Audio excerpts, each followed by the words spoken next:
Hello, Shiv Kumar, can you hear me? I think, are you in mute?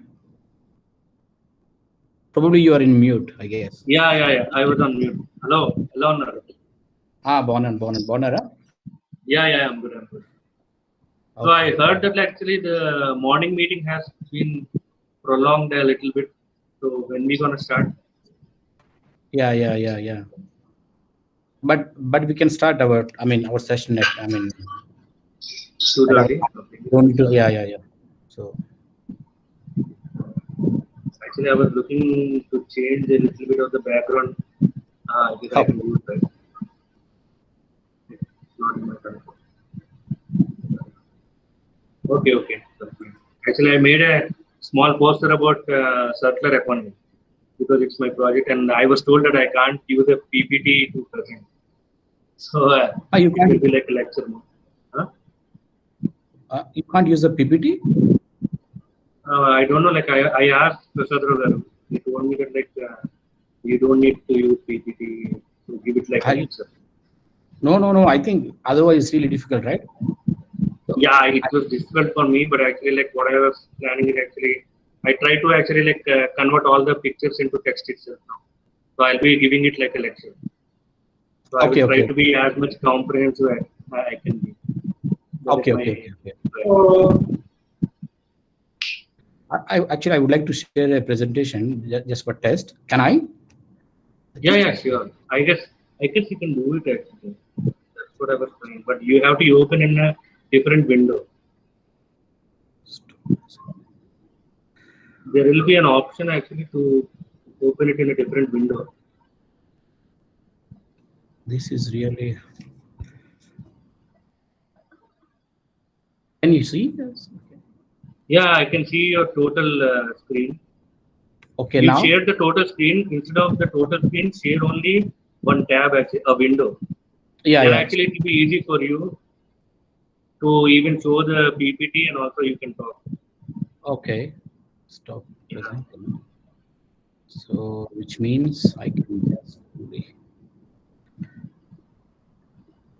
a tab, right? You may or a window. Yeah, either a tab or a window. Okay, I think I can go. I guess opening a window is safest because like then you can open two windows and you can select which window you want to show. Okay, so can you see my presentation now? Yes, I can see the total like browser actually the window. So now select only the PPT. Yeah, I can see only PPT now. So I didn't see any one of you guys. So yeah, you have to click on the PPT and then you have to share it. this is really challenging. So I have to here. Yeah. So now it's sharing, right? Now it's visible, right? No, I can only see your total browser actually. So what you will be doing is actually click on the upside mark. Okay, there is an upward mark with a box, right? Okay, so here. Then click on it and then select a window. I did it actually. So actually. Then you will have like options. Then you will get options. One is your PPT. One is the window in which like you have the browser. So click on the PPT and then click share under it.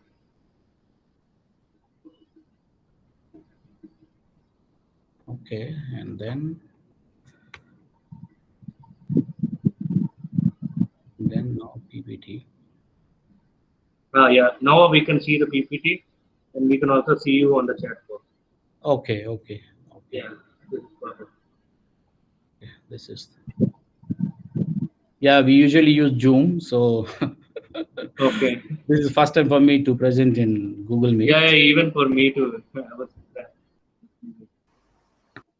Okay. Hi, Sarosan.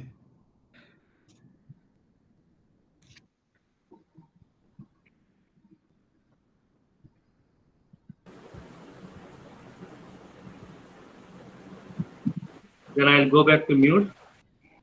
Yes, yeah. I think Sudharma Sensei, maybe you can actually test your presentation, whether you can actually share the presentation or not.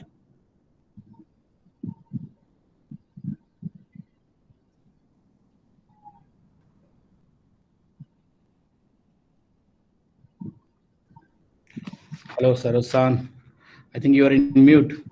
Hi, yeah, good morning, Yeah, good yeah. afternoon, yeah, to Yeah, all, we are yeah, just testing to share the presentation, so whether how it works. yeah, please, yeah. Yeah, now I requested to Sudharma Sensei to share his Yeah, presentation. please, yeah, Sudharma Sensei, yeah, please. Otherwise,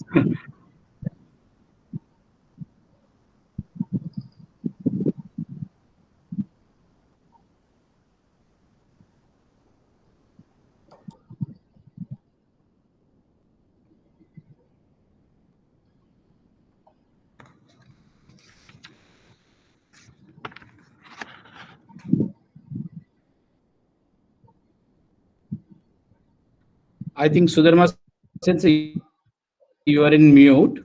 So if you unmute, then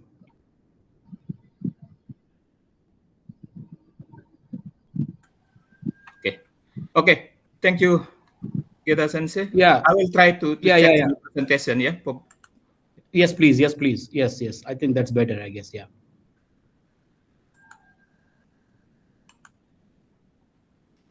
What's happened? Not yet? Not yet. Oh.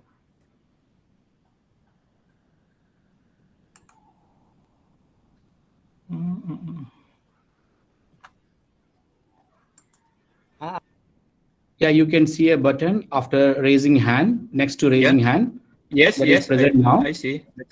Yes, I after was clicking click. that. Yes, after Yes. clicking that button, they have three options. I think you can choose the Yes. first option, I Full guess. screen? Yeah, yeah, full screen. I think that's better to go full screen, I guess. Yeah, but yeah, I have done, but why they are not? And then after that, you go directly to your presentation. Yes, I have done. I have done. Oh, Okay, oh, I will really? try. I will try. Okay. Okay, I open, yeah, to open after that, and then share. Yeah. But still, Okay. Nothing. oh, this is really complicated.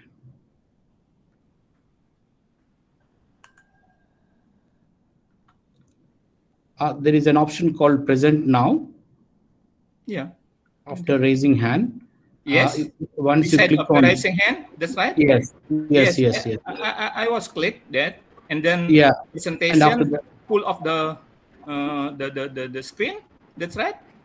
Yes. Yes. And the down probably you should. They ask like two options: sharing presentation. You click on share presentation. Yes, I have done. Oh, really? Yeah.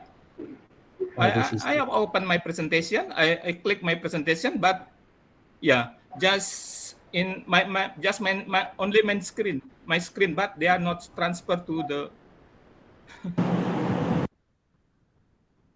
Oh, it's really challenging then. So Dharma Sensei, can you please quickly share with me your presentation to me so that in Okay, case I something. think so. That's okay. I think that's a good idea. Yeah. Maybe Geta Mohan, you can ask him to do the I will same way share. which I told you. Okay, I will share my Yeah. presentation. I think he did, but it doesn't work. Yeah. Hello, Sensei. Hello, Sensei. Kok nggak bisa Pak anu dia. Sensei, I think. Gita Mohan Garu, good afternoon. This is Jagdish from Okay. I will try more. Can you hear me, sir? Now it's working. Sudharma Sensei, it's working now. Okay. Thank you. Yeah, now you can, I think, go to your presentation PPT file. Yeah. Directly. Okay, that's okay. That's it. Not yet. So please show your presentation file, PPT file. I think just yes. Now we can see your presentation. Okay. Not yet. Not yet. Click on presentation file so we can see. Okay. I will try.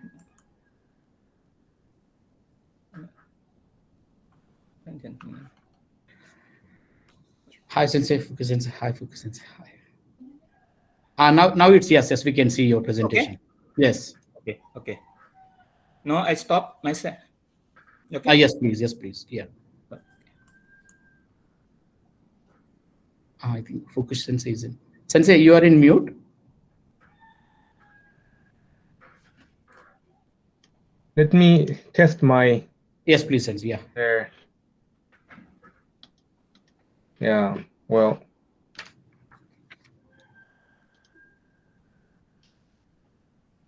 So I share.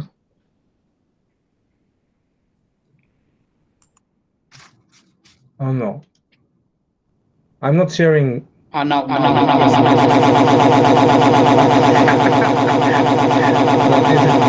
This is not right.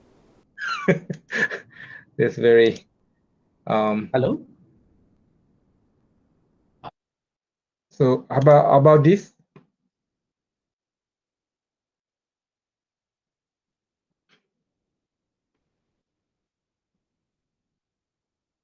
How about, am I sharing the right slide?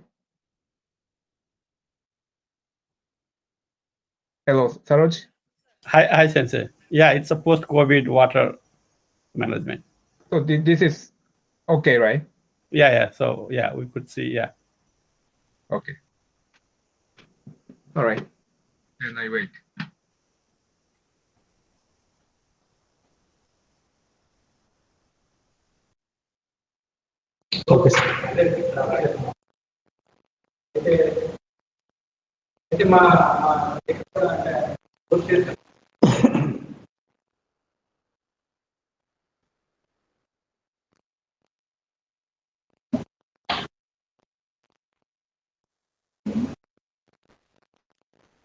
కేర్ఫుల్గా ఉండండి వాళ్ళు నుంచి అలర్ట్గా ఉంటుంది చూసుకుంటారు.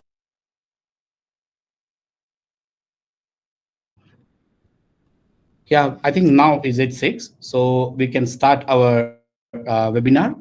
So welcome everyone. Thank you for joining us for today's international webinar on sustainable water resource management in Asia. My name is Geeta Mohan. I'm a research fellow at United Nations University, Institute for the Advanced Study of Sustainability, Tokyo, Japan. So before starting our webinar, I think just a little housekeeping. After presentation, if you have any questions, so please type them into the question box in your control panel. I will bring them up at the end of each presentation. So now, without further ado, I would like to invite Professor M. Prasad Rao Garu for his opening remarks. Sir, please.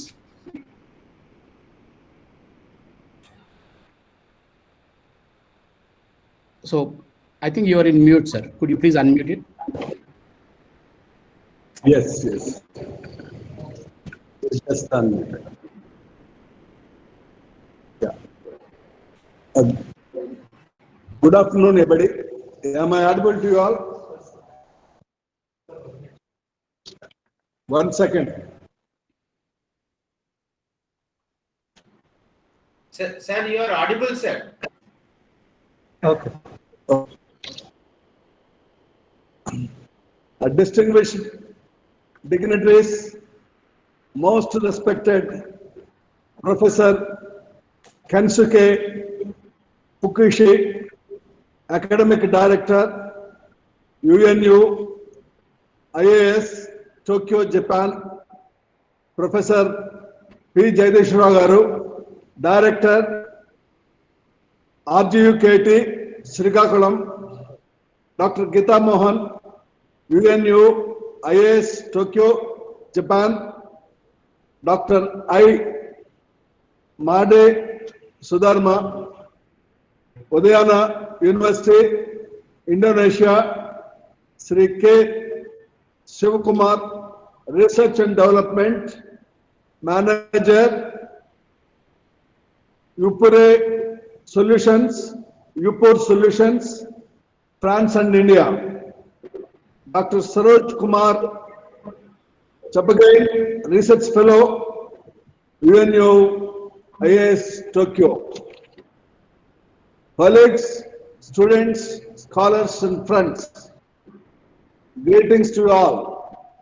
We are all aware there are international speakers and presenters. We are all welcome to them. Welcome to the 2-day global webinar on COVID-19 impact on Indian economy, revival, and sustainable water resources management in Asia. We had a wonderful session this morning on COVID and its impact on Indian economy and its revival. Most reputed economists in the country are participating in this session.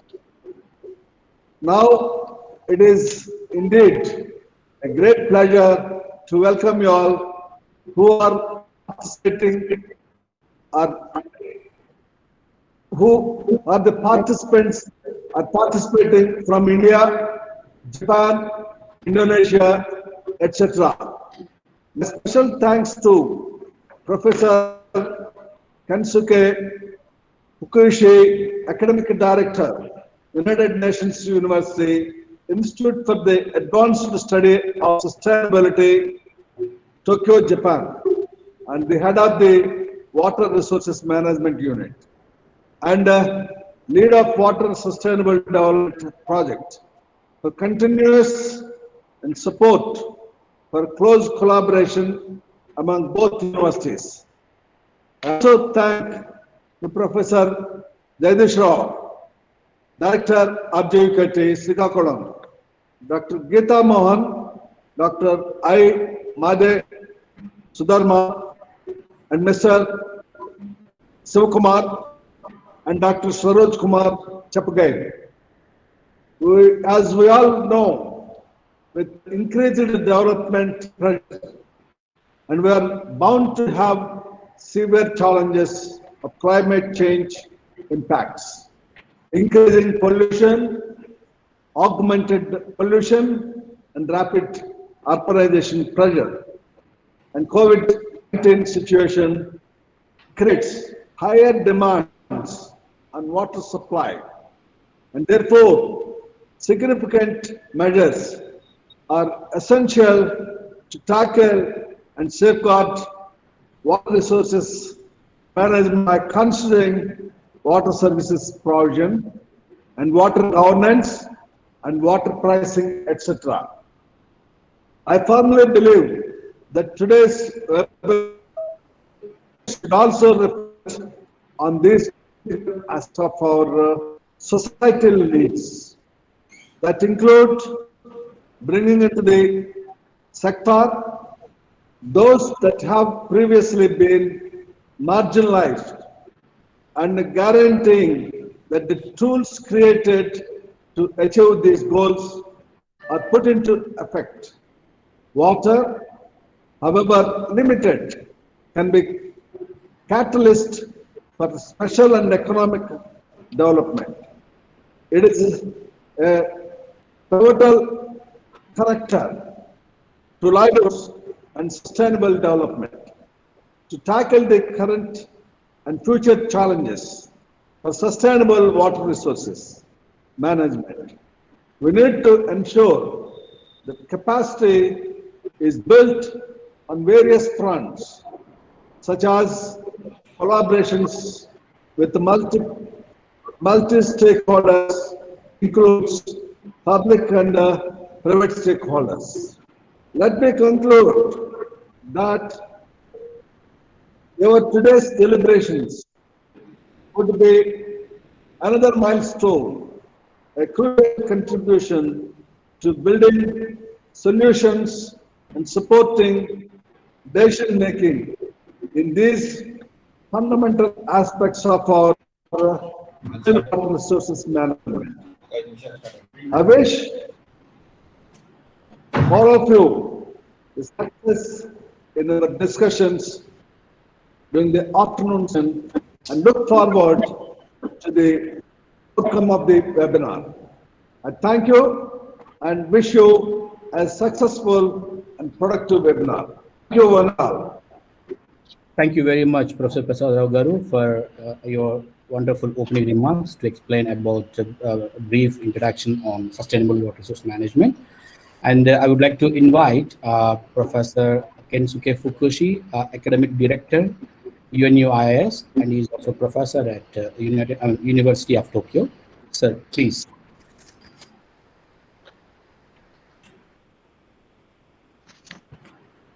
Thank you, Mr. Chairman. Thank you, Professor Rao. Thank you, Professor Imade Sudaruma-san. Thank you, friend in Andhra University and other university. It is my great pleasure. I returned to Visakhapatnam, where I visited 2 years ago. Times passed really quick. And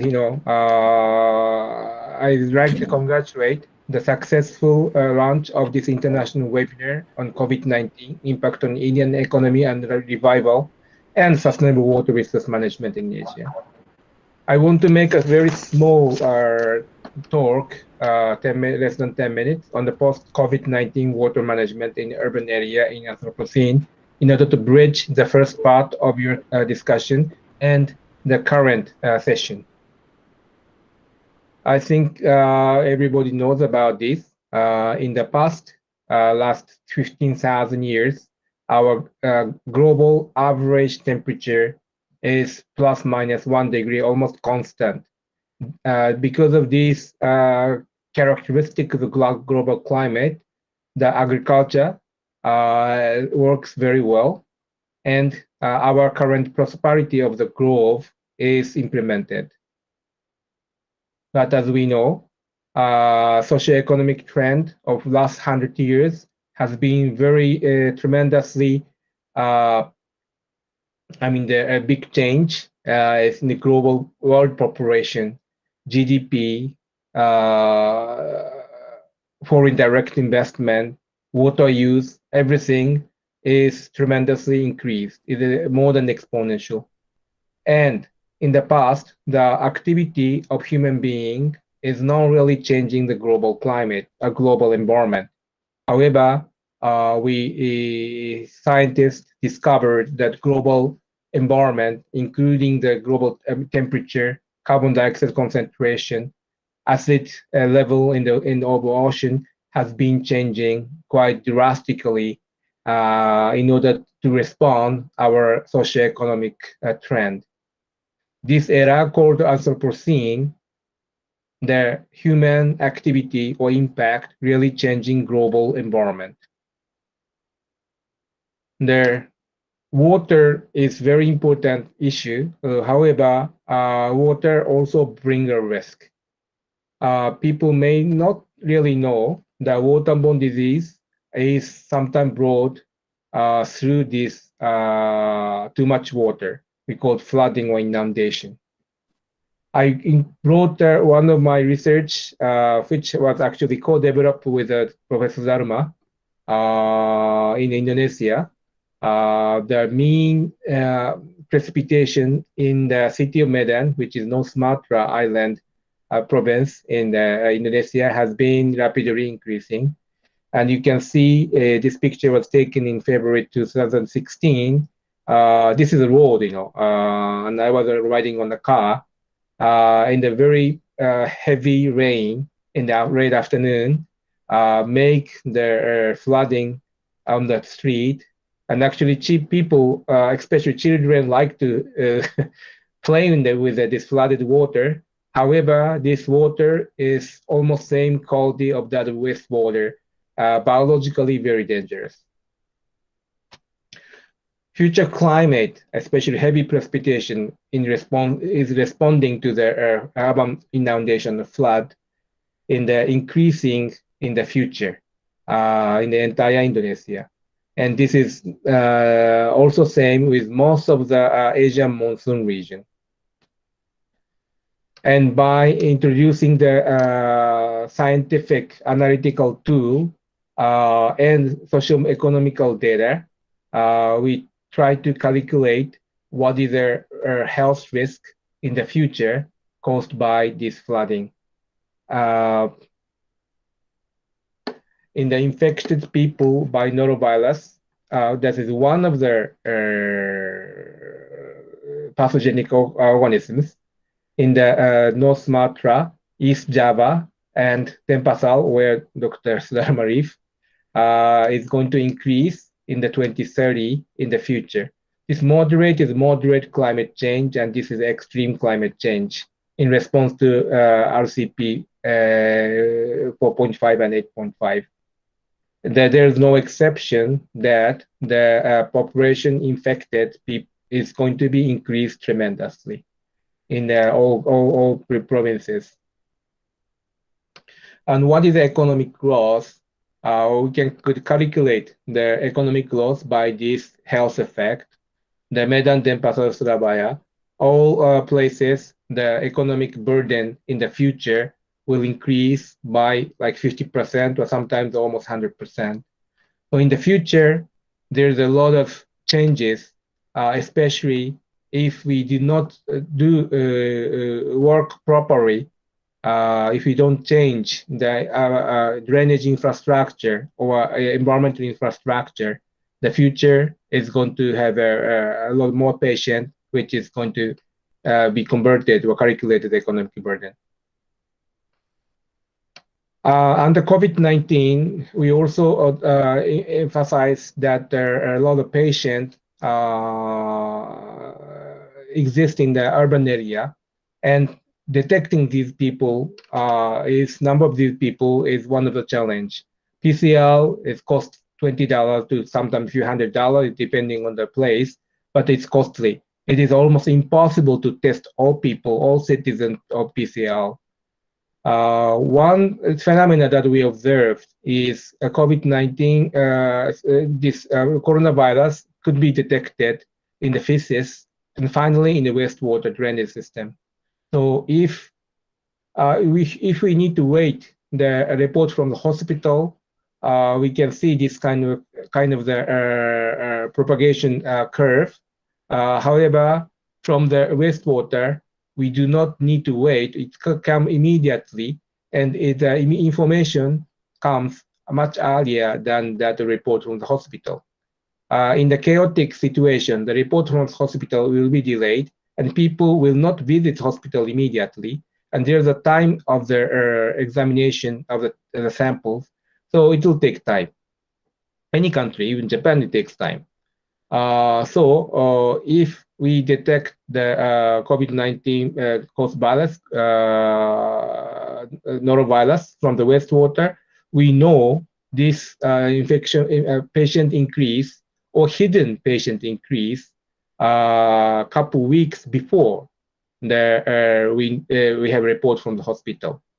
Of course, real infection is even faster than this wastewater. However, it is much better than if we know that these things earlier, we can intervene something. For example, we can lock down the city, or we can request citizens to wear a mask, or we can request to be extra caution to certain action, no party, for example. So we can do a lot of things. The preparation, how to prepare the outbreak of this COVID-19 or related or pathogenic things. Real-time data is very important. Infectious risk pathogen concentration can be obtained from wastewater, can be obtained from hospital, and basic data, social information, where people live, where old people live, where children, which part of the city we have more children or vulnerable people. We have to have this basic data. And intervention, precaution, mask, etc. By doing this, preparation of hospital, we can request the help of doctor. We can increase, the number of doctor. Cannot do immediately, but we can request to the other surrounding country to help us. Or nurses, vaccination, preparation of the society, lockdown, lifestyle change. Then, then we can do this before the outbreak happened. Then totally we have less number of the patients. Sustainable water management from the viewpoint of the infectious disease. I can say climate change is a very long-term preparation. we have to prepare, actually the city or infrastructure have to be prepared, and in order to deal with the change caused by climate change. Then we have a water pollution always. Could be biological, could be chemical.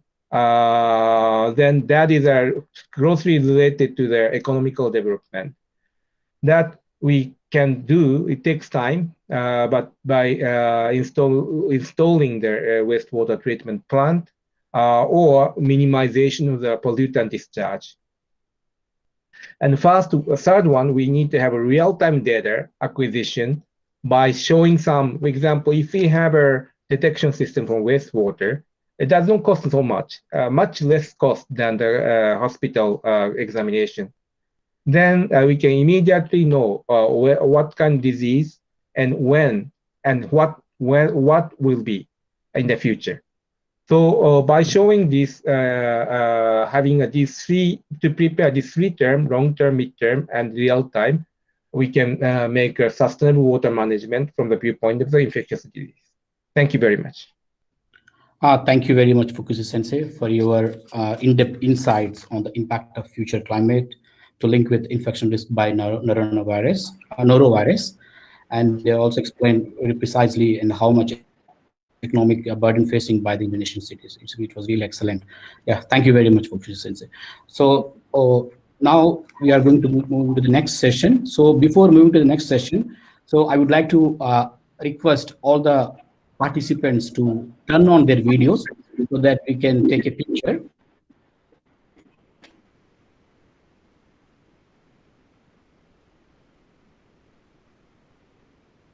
So could you please turn your video?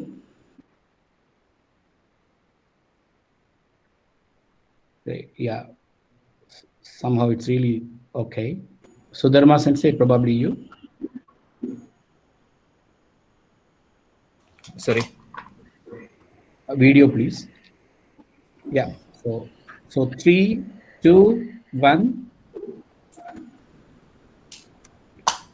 One more. 3, 2, 1. So,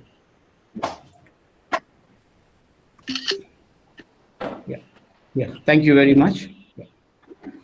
So now I would like to move the next session, so which is presentations. So I would like to request Professor P. Jagdish Rao Garu to talk. He's the director of RGU K-Test Srikakulam. So he's going to talk on sustainable water resource management, a case study. So please. Yeah, thank you very much, Gita Mohan, for introducing me to the audience and then research persons. Indeed, I'm happy to associate myself to deliver a talk on this particular occasion. It is in fact a part of our previous work that was carried out by me and then Prasad Rao. So I will showcase a few PPTs in connection of my work that I was carried out for the Japan program. Now, this is a rough title that I have given to my study, Sustainable Water Resource Management in Visakhapatnam District, Andhra Pradesh, India. Next slide, please. This is the study area map. If you see this, it is the study area is one of the districts in the state of Andhra Pradesh. The study area has been further subdivided into 4 revenue divisions: Paderu, Anakapalli, Visakhapatnam, and then Narsipatnam. There is one more Narsipatnam. 4 revenue divisions. Paderu revenue division comprises 11 mandals. In the upper reaches of the Visakhapatnam district, it is having 11 mandals. All these 11 mandals are covered by hilly terrain. It is an elevated portion which is located in the upper reaches of the Visakhapatnam district, and then the remaining 3 revenue mandals are in the lower reaches. I will show you in the next slide. But this is only a revenue division for administrative sake only. The administrators classified it into 4 divisions. Now, with regard to salient features of Visakhapatnam district, as I mentioned already, that it has been divided into 4 revenue divisions, and we have 46 mandals with 3,265 villages.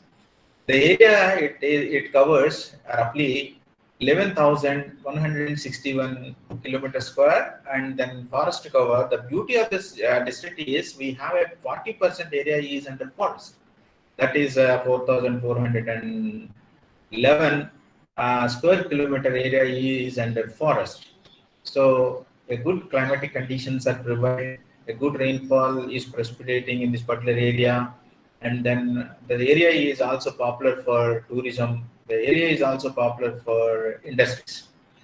So population density and then population as per the 2011 is concerned, we have a 42 lakh 90,589 population. It has reached to 45 lakh 70,000 approximately by the year 2021. And it was an estimated one. I will show you that in the next coming slides. So the density of population is around 384 persons per kilometer square, and we have an urban population around 2 lakh something, 20 lakh something, and the remaining is a rural population. It is 22 lakh 54,000 something. Now, with regard to households are concerned, we have more than 1 crore households both in the urban as well as in the rural areas, and that is what a small scenario with regard to that. And Visakhapatnam, as I mentioned already, that it is so popular for major industries. We have a major number of nearly 170 industries are there, and out of which nearly 15 and above are major industries are almost located within the Visakhapatnam city and also in the vicinity of Visakhapatnam city. Now we are talking about sustainability. What exactly sustainability? Now every year, particularly in India, we go for sowing and in the month of June and July, and then we go for harvesting in the month of October and November as a Kharif season. So same is the case if we make use the available natural resources, something like a sowing and harvesting on a cyclic basis, then it will not affect anything to the human lives. But what is happening in recent years, we have sufficient natural resources, but unfortunately, majority of the natural resources either it is getting polluted or it is depleted or it is becoming as a worthless surface. Why it is so happening? It is just because of man intervention into the ecological system and making it into alteration, and which is reinforcing on human life in a different way. That is what exactly the reason, and there is no exception even for the water resources also. So the depletion of water resources is happening, and then pollution also one side is also another reason for having shortage of water or otherwise a scarcity of water. The planet Earth is often called as a blue planet or watery planet. Although the planet has been covered with an enormous amount of water, but the usable water is only 1%. That is the reason why we are all facing acute shortage because of human population rise and then animal population is increasing, and then on the other side, irrigation and agriculture is also increasing to meet the domestic requirement of food and other things. And also we need economic development. So therefore, we are also increasing number of industries year after year, which also consume enormous amount of water. That is what exactly the case it is for having some sort of scarcity of water resources. And we are all talking about sustainability, how we can frame policies to sustainable water to meet our future requirements without having any endangered thing for the renewable natural resource of water. And then you see this, the future generations also can harness the water, can make use of available natural resources without having any problem. That is what exactly the sustainability. And both spatially as well as temporally, people can make use in an equitable manner. Otherwise, what happens is there is a some sort of unrest generally will happen to the human population, which leads to some sort of desperation or some sort of trouble for the economic growth and then well-being of the particular area.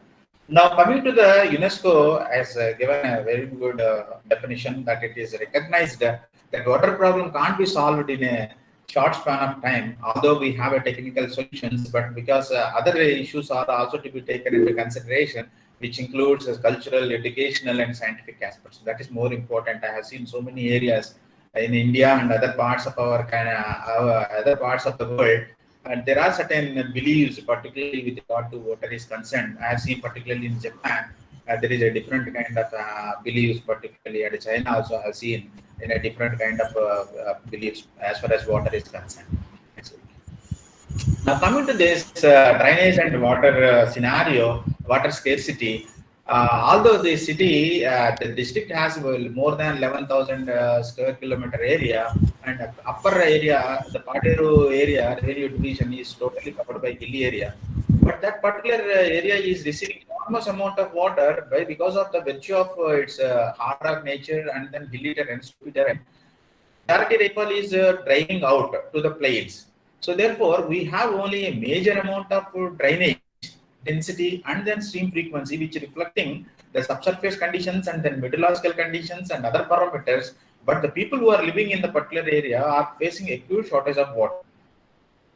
It is a natural curse for them. So that is the reason why you can see the right side ladies, they are carrying out water for more than 1 kilometer, 2 kilometers to meet their domestic requirements. And then bottom of the particular one also, the polluted water, which collects into the small ditch, that is again a spring water in tribal area in Paderu Revenue Division, where people used to inside into the particular water pond with bare legs, and then they collect water and then they carry. That is the reason why the Araku, Paderu surrounding area people are getting perennially the waterborne diseases, particularly that starts in the months of July and August. And believe me, every family, in every home, one person definitely can suffer from a severe fever. That is all because of waterborne diseases. And somehow governments are planning to cut short this particular problem, but even then this become rampant year after year. Now coming to the pleasant, we have a more than 22 lakh human population, and several major industries are there in Visakhapatnam city. That is other than 11 mandals. This is what exactly the scenario, particularly in the month of May and June. Severe water scarcity. It is just simply one can easily assume things because the available water resources in the form of rivers, in the form of groundwater, somehow it is not sufficient to meet our domestic requirements, both for the human consumption as well as for the industries. That is the reason why there is an unrest regarding water share for their to meet their domestic requirements. This photograph reflects, there are so many photographs are with me, but somehow I don't want to put all photographs. But this is what I said. The upper map reflecting drainage, somehow it is not clear because of the scale, or it is bridged to a small level, therefore you may not be able to see, but all the blue color indicates a drainage density. If you see the down southern part, down that is plains, you will see white patches more because there is no major drainage in the particular areas. Next slide, please. Now this is simple diagram. Of course, temperature and rainfall. You can see that in the month of May there is a more temperatures and less rainfall. Whereas if you see the October, less rainfall and more rainfall and less temperature. This is what exactly the climatic conditions that prevail in the particular district. Next. Now coming to the physiography and water scenario, we have a beautiful physiographic setup in our Visakhapatnam district, and it is a picturesque kind of topography. One can enjoy it very well, and you can see the one photograph where hairpin bend roads are there, and other side there is a fog was covered in Lambasingi. There is a one area where the temperatures comes down to 3 degrees to 4 degrees, and it's a beautiful picturesque landscape. One can enjoy the scenic beauty of this, but even then there is a scanty or meager water facilities that are there in the hilly terrain, entire hilly terrain. I have seen that the slopes starts from 450 meters to 1680 meters above MSL. This is what exactly is. You can see that there is a steep valleys are there and the steep hill masses are there. So therefore, when rainfall precipitates, it automatically flows through the particular slopey area and finds the way of valley, and where the valleys are occupied by either the streams or rivulets or something like that. So this is what exactly the case it is. Fortunately, the hilly terrain tribal area is receiving more than the 1300 or 1400 rainfall. However, the average annual rainfall of Visakhapatnam is 955 average annual rainfall of the district. Now, physiographically, it can be divided into hilly terrain and then plains and valleys. And Paderu hilly terrain acts as a runoff zone, because whatever rainfall precipitates, immediately it can fly away. It can escape from the particular area. If at all it has a residence time or dwell time, then obviously it finds the way to percolate into the soil and then rocks, and then it can occur as a underground storage reservoirs. Unfortunately, that facility is not there because by virtue of its a geographical and then topographical problem. And then plains and coastal plains are being cut by that. We have a more number of rivers and rivulets are there in the plains and coastal plains.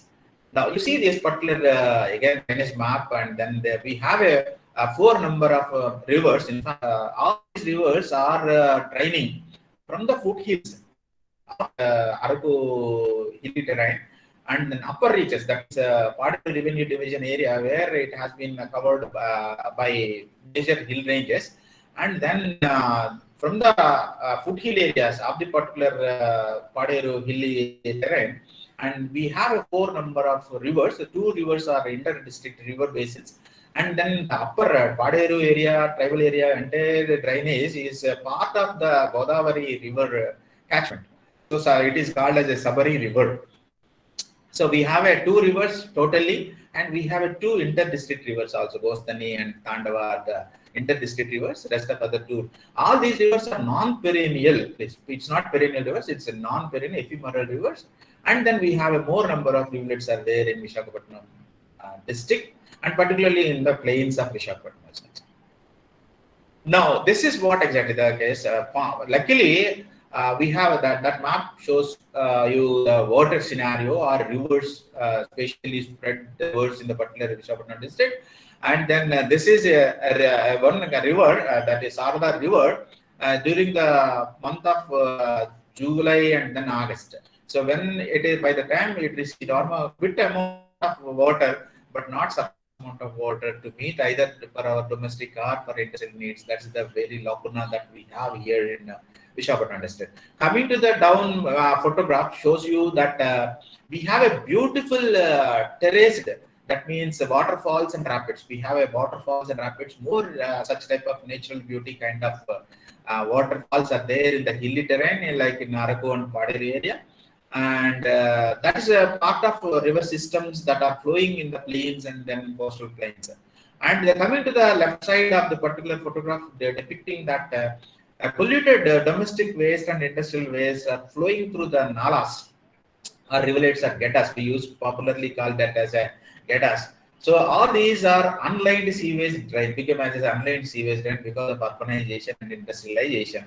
And these become as a conduit to percolate that particular surface runoff into the groundwater, and surface water has already been polluted, and then these become as a source to get polluted of groundwater also. So majority of the bore wells and duck wells, of course, duck wells are not there nowadays in Visakhapatnam and city particularly, and even bore wells also got highly polluted because of this type of conduits are there, this type of drains are there, draining polluted waters, and this is what exactly the scenario with regard to water rivers in Visakhapatnam district. Next.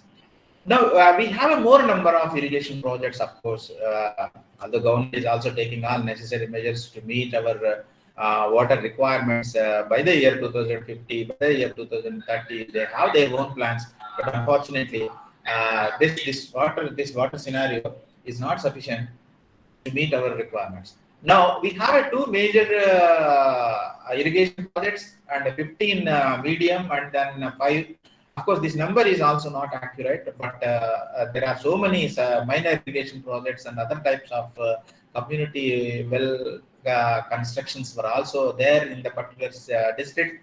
Those number I have not considered because it is spreading in an irregular manner. So therefore, I was not considered. There are so many ongoing projects are also there in the district to meet our future requirement. This is one. And then the plains are drained by, as I mentioned already, that Sarda, Varaha, Tandava, and then Gosani rivers. Of course, there are so many other rivulets like Magatrigeta and Gambhirageta are all also having reservoirs. These are the source to meet our Visakhapatnam Municipal Corporation water requirements. For example, Magatrigeta is supplying 10 MGD water per day, MGD water, I'm sorry, MGD water per day to GVMC area. Next. Next. Now, with regard to reservoirs are concerned, of course, data is there, even the photo maps are also not clear. Therefore, I just put it this reservoir data. And if you see the reservoir data from 2017 to 2020, these 5 reservoirs are having almost surplus area water in the last column. There is a nil. So it indicating that the reservoirs either it is getting dry because of the scanty rainfall, or otherwise the inflows of the particular water is not sufficient, or otherwise we are using more amount of water from the reservoir, leading to this kind of scenario. So if this scenario continue even for the next coming years, probably the entire Visakhapatnam district, particularly Visakhapatnam city, major city, may face severe water stress. As already Yongo has identified that India is going to face a severe water crisis by year 2025. Probably the Visakhapatnam city particularly may also enter into that particular category because too much water requirements are required to meet all industrial requirement and domestic requirements. As this particular reservoirs are showing this kind of nil, when you see the surplus amount of million cubic feet water, there is a nil. Except dead storage, there is no water available in the particular reservoirs to either to provide for irrigation purpose or for industries or for domestic purposes. That is the scenario prevailed for the last 4 years. Next slide, please. Now, with regard to surface water quality, this I have provided already to the Japan. Except 1 or 2 river waters are having more pH values like Kotadi Madugula, V Madugula, Tacheru village where the reservoir is having more pH value, and similarly that Gostani also at Padmanabham, a village called Padmanabham, and similarly Anakapalli where Sarda river is also having 8.65. The tolerable limit is up to 8.5, I think probably. But specific conductivity and then TDS and total hardness are very nominal. Therefore, one can directly use this surface runoff river water just after going filtration without using any RO water. Unfortunately, what is happening in our urban area, in Visakhapatnam area, people are using directly this RO, connecting municipal supply water to the RO water, and then all this hardness, you see the TDS and the hardness, it is going away from the particular process, and finally they are getting, without having any mineral constituents, minerals in dissolved state, they are drinking water. So this is what my simple and advice to the people, they can use municipal water after treatment, whatever treatment it is, pathological treatment, then only, but not necessary to go for chemical treatment. As far as this chemical composition is like this, even in the next coming years, they can rely on chemical quality, and then they can make use that particular water for direct consumption. Next. Now coming to this, again, surface water quality for chemical parameters like cations and anions. All the cations and anions are in permissible limit. There is no necessity to worry about the chemical quality of surface waters also. I have seen even groundwater also, but I have not included that groundwater chemical quality because it is covering a lot of space. Therefore, I was not included the chemical quality. But in large, the chemical quality of groundwaters are also quadrillion state, therefore not necessary to worry. But in certain areas where certain borewells and wells are close to the industries, close to the sewage drains, are highly polluting, not polluted. it is yet to pollute, but it is in the process of pollution. Therefore, we have to take certain remedial measures in order to stop the particular further pollution of groundwater in urban areas, in certain industrial areas. Therefore, health of the people will not get affected. Next slide. Next slide. So three more minutes. Yeah. This is a groundwater. Yeah. Next slide, please. This is a groundwater. You can see the valleys and peaks more or less same, continuing for the last several years, and therefore the water table is more or less same. There is no major fluctuation except in one or two cases. Next slide, please. Now, with regard to groundwater, agriculture is concerned, we have a very good agriculture, both in the valleys, particularly in the tribal areas, and contour agriculture is common. Terrace agriculture is very common in terrain, and you can see on the other two photographs where coffee plantation and then pepper plantation, but in the plains we have a paddy cultivation. And you can see the area in a lakh acres, that is zone area and irrigated area. And we have a canal facility also to irrigate the plains, particularly to be around 4,426 lakh acres. That's what exactly it is. But rest of other areas are under the vagaries of climatic conditions. That is rainfall precipitation. Now, coming to this is a simple estimation I carried out. In fact, it is not 100% right, but it is an assumption that what a population of Visakhapatnam district is around 45 lakh 74,261, and calculated with 140 liters as per the UNO recommendations. That comes around 64 crore, I think, 3 lakh 96,540 liters per head per day requires to the population of 45 lakh 74,000, and it comes around 14 crore 10 lakh 56,506 gallons per day, and with an annual increase of 6.52%. And then coming to the industries concerned, right now it is consuming approximately, I'm telling you, 2 million liters per day, and it is going to be 260 million liters per day. We have more number of industries, more services, and then irrigation also we have. You can see canals, how much area is under irrigation, percentage is given in this particular one. Total irrigated area is 133.8 lakh hectares. Next.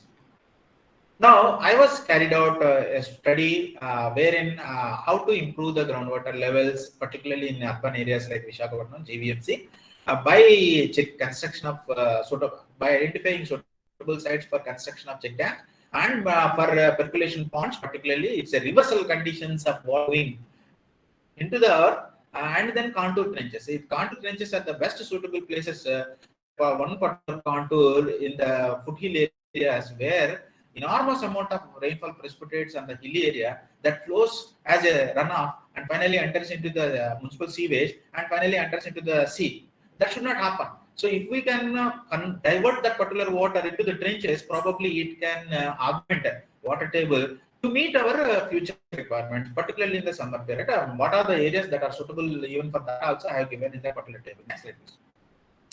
Now coming to the Visakhapatnam is concerned, we really believe that we have a 720 kilometer long sewage lines are there, and believe me that sewage is also water demand from industries also will be around 450 million liters per day, and then in GVMC also we have a 200 million liters MLD. Sewage is generating from the particular one. If we go for STP, sewage treatment plants, probably we can also regenerate water. That amount of water can be used for some sort of other purposes like avenue plantation or for any other purposes. That is what exactly that the government is planning. So we are on the particular pipeline. Next slide. So these are the certain remedial measures I just given. One can easily go through that. That is a demand driven. otherwise area specific recommendations that I was given here, that I think it takes a lot of time and there is no technicality involved in that. One can easily go through the particular entire point by point so that one can easily understand that. So next slide. That's all about a few things with regard to the presentation, the sustainable development of water resources in Visakhapatnam district. Thank you very much, particularly Mohan and his team for giving me this opportunity to interact with you all on this occasion. And I am also my personal greetings and to Professor Prasadra Garu on his superannuation. I pray God Almighty to bestow a lot of abundant peace, happy, and then health and wealth. And I request Professor Prasadra Garu to continue in academic field and write. I am advising to write a few more books in the years to come to prove himself that he is a legendary personality in the field of academics. Thank you very much for patiently listening. Thank you, Professor Jadishra Garu, to highlight the key issues, particularly the water problems facing by Visakhapatnam districts, such as water pollution, as well as water scarcity in tribal areas as well. So now we have a limited time so that we can go for one question.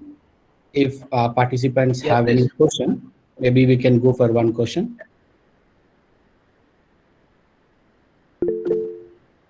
Yes, please. I think Dr. Radha. Yeah. No, I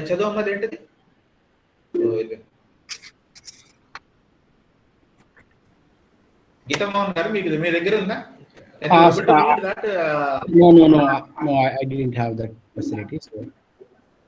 Okay. That's fine. Then leave it. Otherwise, can anyone? Yeah, please, sir. Thank you. Thank you, Jagdish Garu, for a nice presentation. Thank you. I just wanted to ask, this is a phenomena we observe everywhere, as far as the water crisis is concerned. And you rightly said that it is all India phenomena in your last slide. But I just wanted to ask you one thing when it comes to this particular ecosystem, because tribals and the hilly region that you talked about essentially depend on the streams than the protected water supply that government is trying to do it. Okay, that's as far as drinking water is concerned. And as you said, most of these streams are becoming extremely polluted these days, and very unfortunately, this region is coming under increasing, pollution.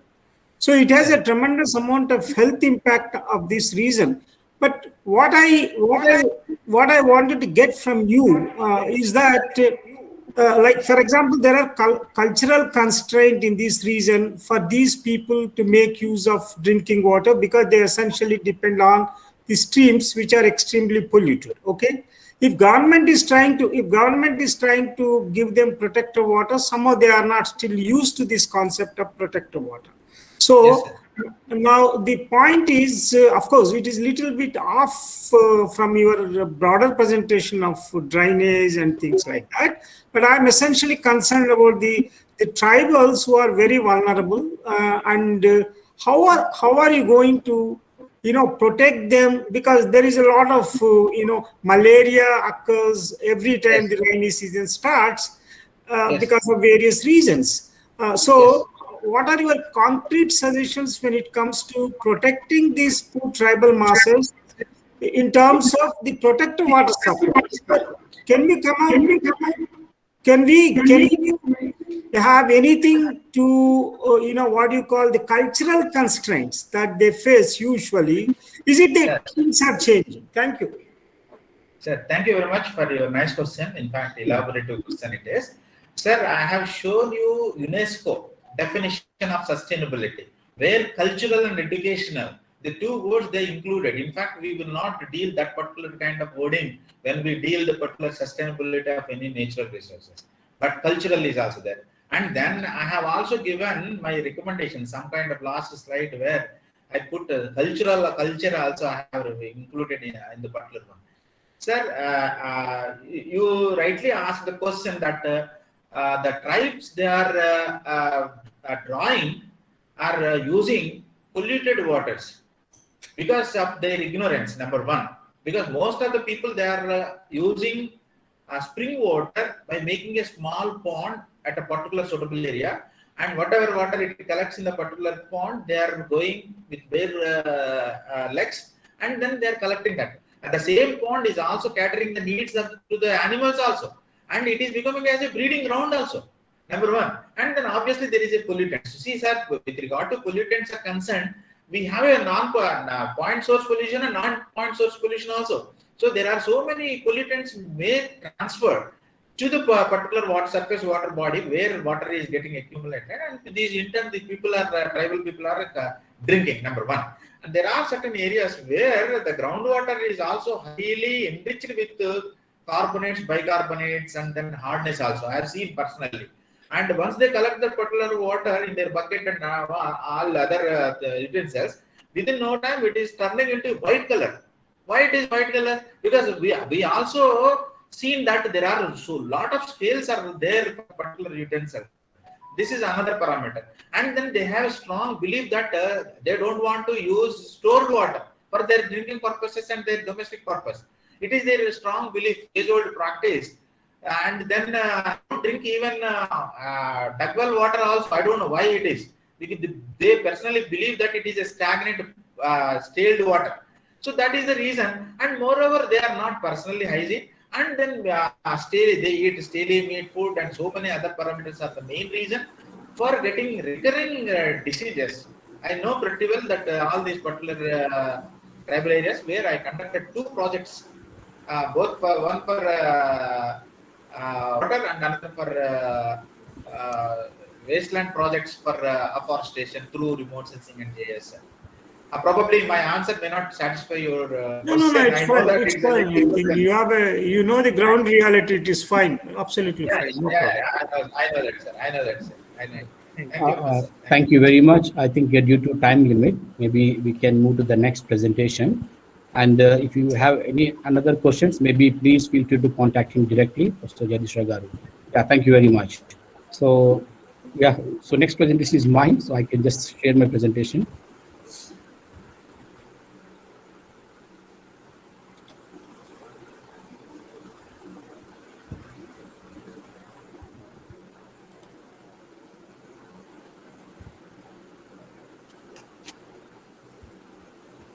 So can you see my presentation?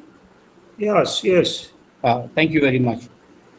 Thank you very much for giving me this wonderful opportunity to share one of our project results about on sustainable water use and management of water resources, particularly in Asian countries.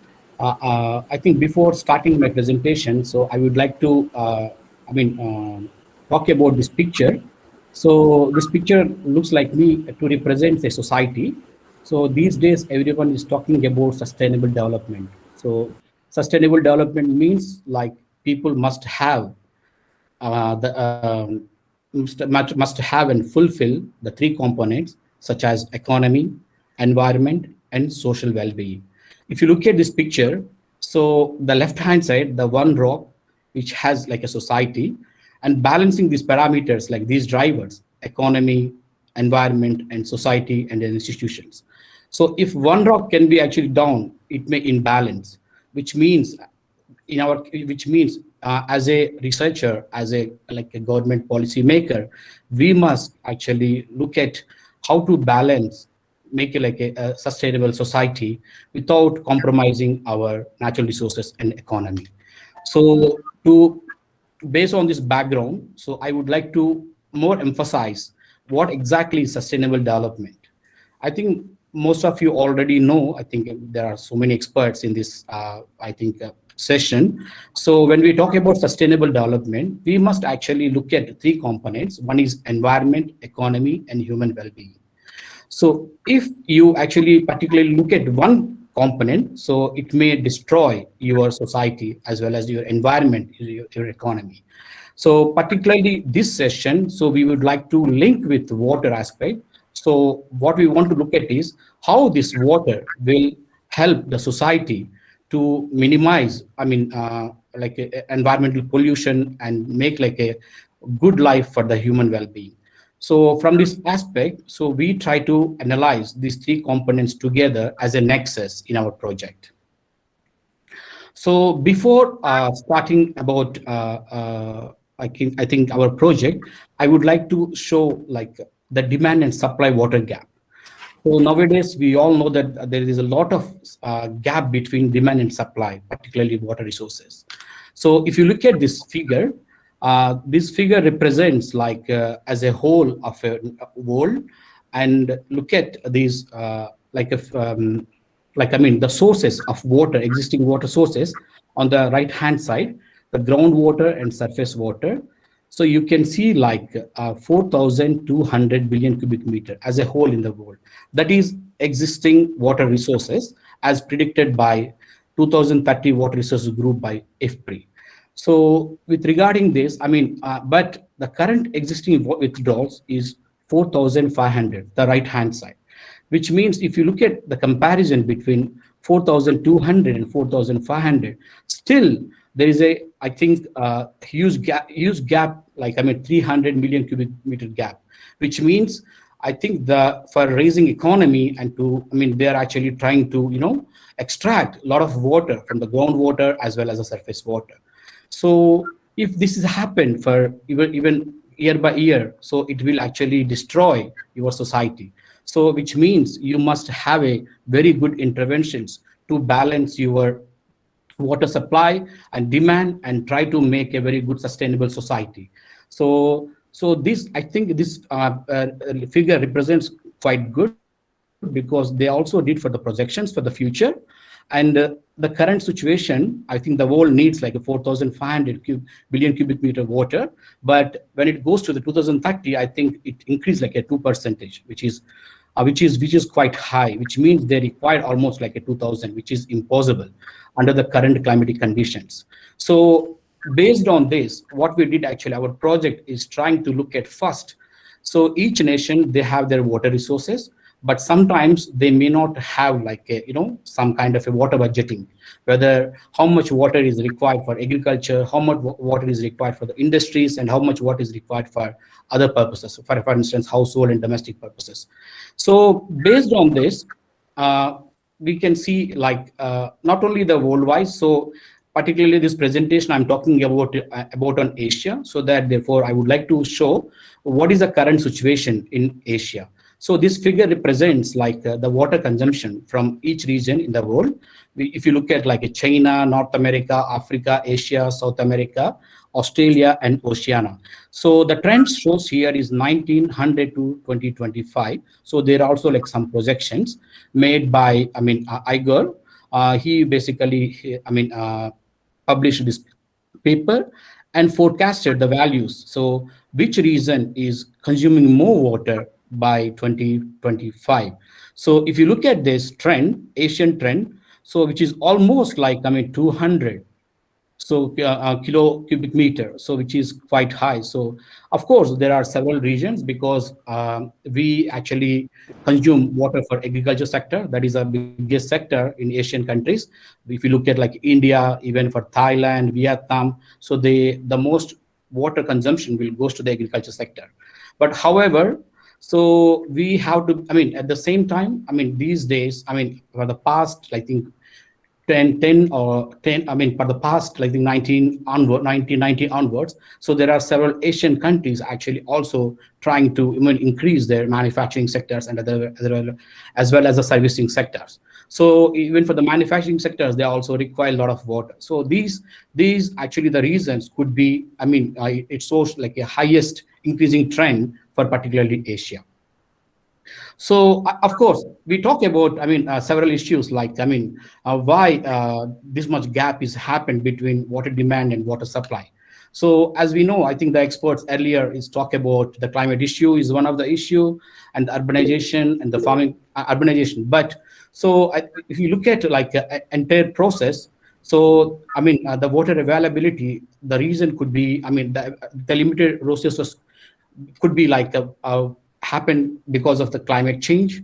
That is, I think, as we know, and these days probably rapid urbanization. So most of the urbanizations are, like even the peri-urbans converted to the urbanization. So this is one of the issue. And sometimes the farming practices is also quite like a issue, big issue. For instance, if in case of paddy and sugarcane, they consume a lot of water. But if the scientists or researchers can actually come up with a new practices, new management practices, which can reduce the water consumption, make more efficient, so that actually they can make, reduce some gap between water demand and supply. So of course, as we all know, that population is also one of the criteria, and also the policies, the government policies is also really important. So which means that, of course, we have so many plans. Better we should actually construct a very good dam in this place, but when it comes to the implementation, which is really difficult situation. So these are actually some of the issues. Why the water availability is facing a lot of challenge in future and at the current moment. And finally, if you look at the which is stakeholder perceptions. For instance, I would like to give a good example in case of Indonesia. So Indonesia, I think they're one of the famous the province, which is Bali district, Bali province, which is very famous for the tourism sector. So I think that they have a conflict in between different multiple stakeholders. Why? Because of course, they have a agriculture farmers, as well as they have also different others like industry, tourism sectors. But when one sector is growing, for instance tourism sector, they may consume a lot of water, so it will actually disturb the process of for other sectors. It may create a lot of conflicts between them. So these are several issues actually, if you go one by one. But dealing with sustainability so is really a big challenge for every country. So but better we should actually try to implement or make some positive interventions, so that at least actually we can reduce burden on water resources. It may actually create some gap between reduce some gap between demand and supply of water. So but for that, what exactly we need to do? So there are several pathways. So here I just listed out 3 pathways. One is like a efficient and equitable allocation of water among competing users. As I mentioned earlier, as an example of, if there are several sectors, if one sector, for instance, Visakhapatnam, we thought that Visakhapatnam industries are actually consuming more water than other sectors, because sometimes they divert water and it will actually create a ruckus and problems for domestic and household purposes. So, but actually facing that situation, so what we need to do exactly? So how we need to analyze those issues? So that is one thing we need to do, concentrate on that. And other thing is like, suppose if we want to implement some policies or some interventions. So what type of policies or what type of interventions are really best to control, burden on water resources? So probably sometimes in case of Nepal, while actually they're promoting a tourism sector, they may extract a lot of groundwater. To control the groundwater, of course, actually a government may come up with so many regulations, but people may not follow. Suppose, then I think government must actually to come up with some, like a small interventions, like maybe doubling water price. If you extract more, maybe we can actually fine you more. So these are some of the, I think, interventions also is really important to support the sustainability. And the last, as I mentioned, like the infrastructure investment. So I think the government must understand, or maybe where it is necessary and where it is not necessary. So these are the 3 pathways, I think, in terms of economic way or environmental way or social way, which is really important for sustainable of water use and management. So as I mentioned, this presentation is part of our project. We are actually currently working on one project called Water for Sustainable Development Project in Asia. So these are the list of 4 case studies. Fortunately, I think before COVID, we managed to complete our our studies in Bali province, Indonesia, and Kaski district. And we also, visited Vishakhapatnam and met Professor Prasad Rao Garu and their team in Professor Jadish Rao Garu to actually make a collaboration to get some data from the Vishakhapatnam. So, and also we are actually the fourth final case study we are currently working on is Rayong province, Thailand. So these are actually the case studies in our project. So why I come up with this project here is, so the project we are also trying to look at the sustainability issues and try to make a nexus and come up with some key policies or key measures. Also, how to make like a reduce the gap between supply and water uses in each case study. So these are actually our objectives. So one is actually we try to develop a framework and look to see the role of water between among different sectors. That is one. And also we try to look at how this water is associated with the economic sectors directly and indirectly. So that is actually one of the things we actually did. And finally, we also try to look at, of course, the current situation is like this. What about the future situation? Suppose in future there is demand increase. So how this water the limited water can support to provide this, to provide and enhance the economy. So these are actually the key objectives of our study. And of course, I really don't want to talk much on this, but I just want to share. So what is our actually conceptual framework and the mechanism applied in our research?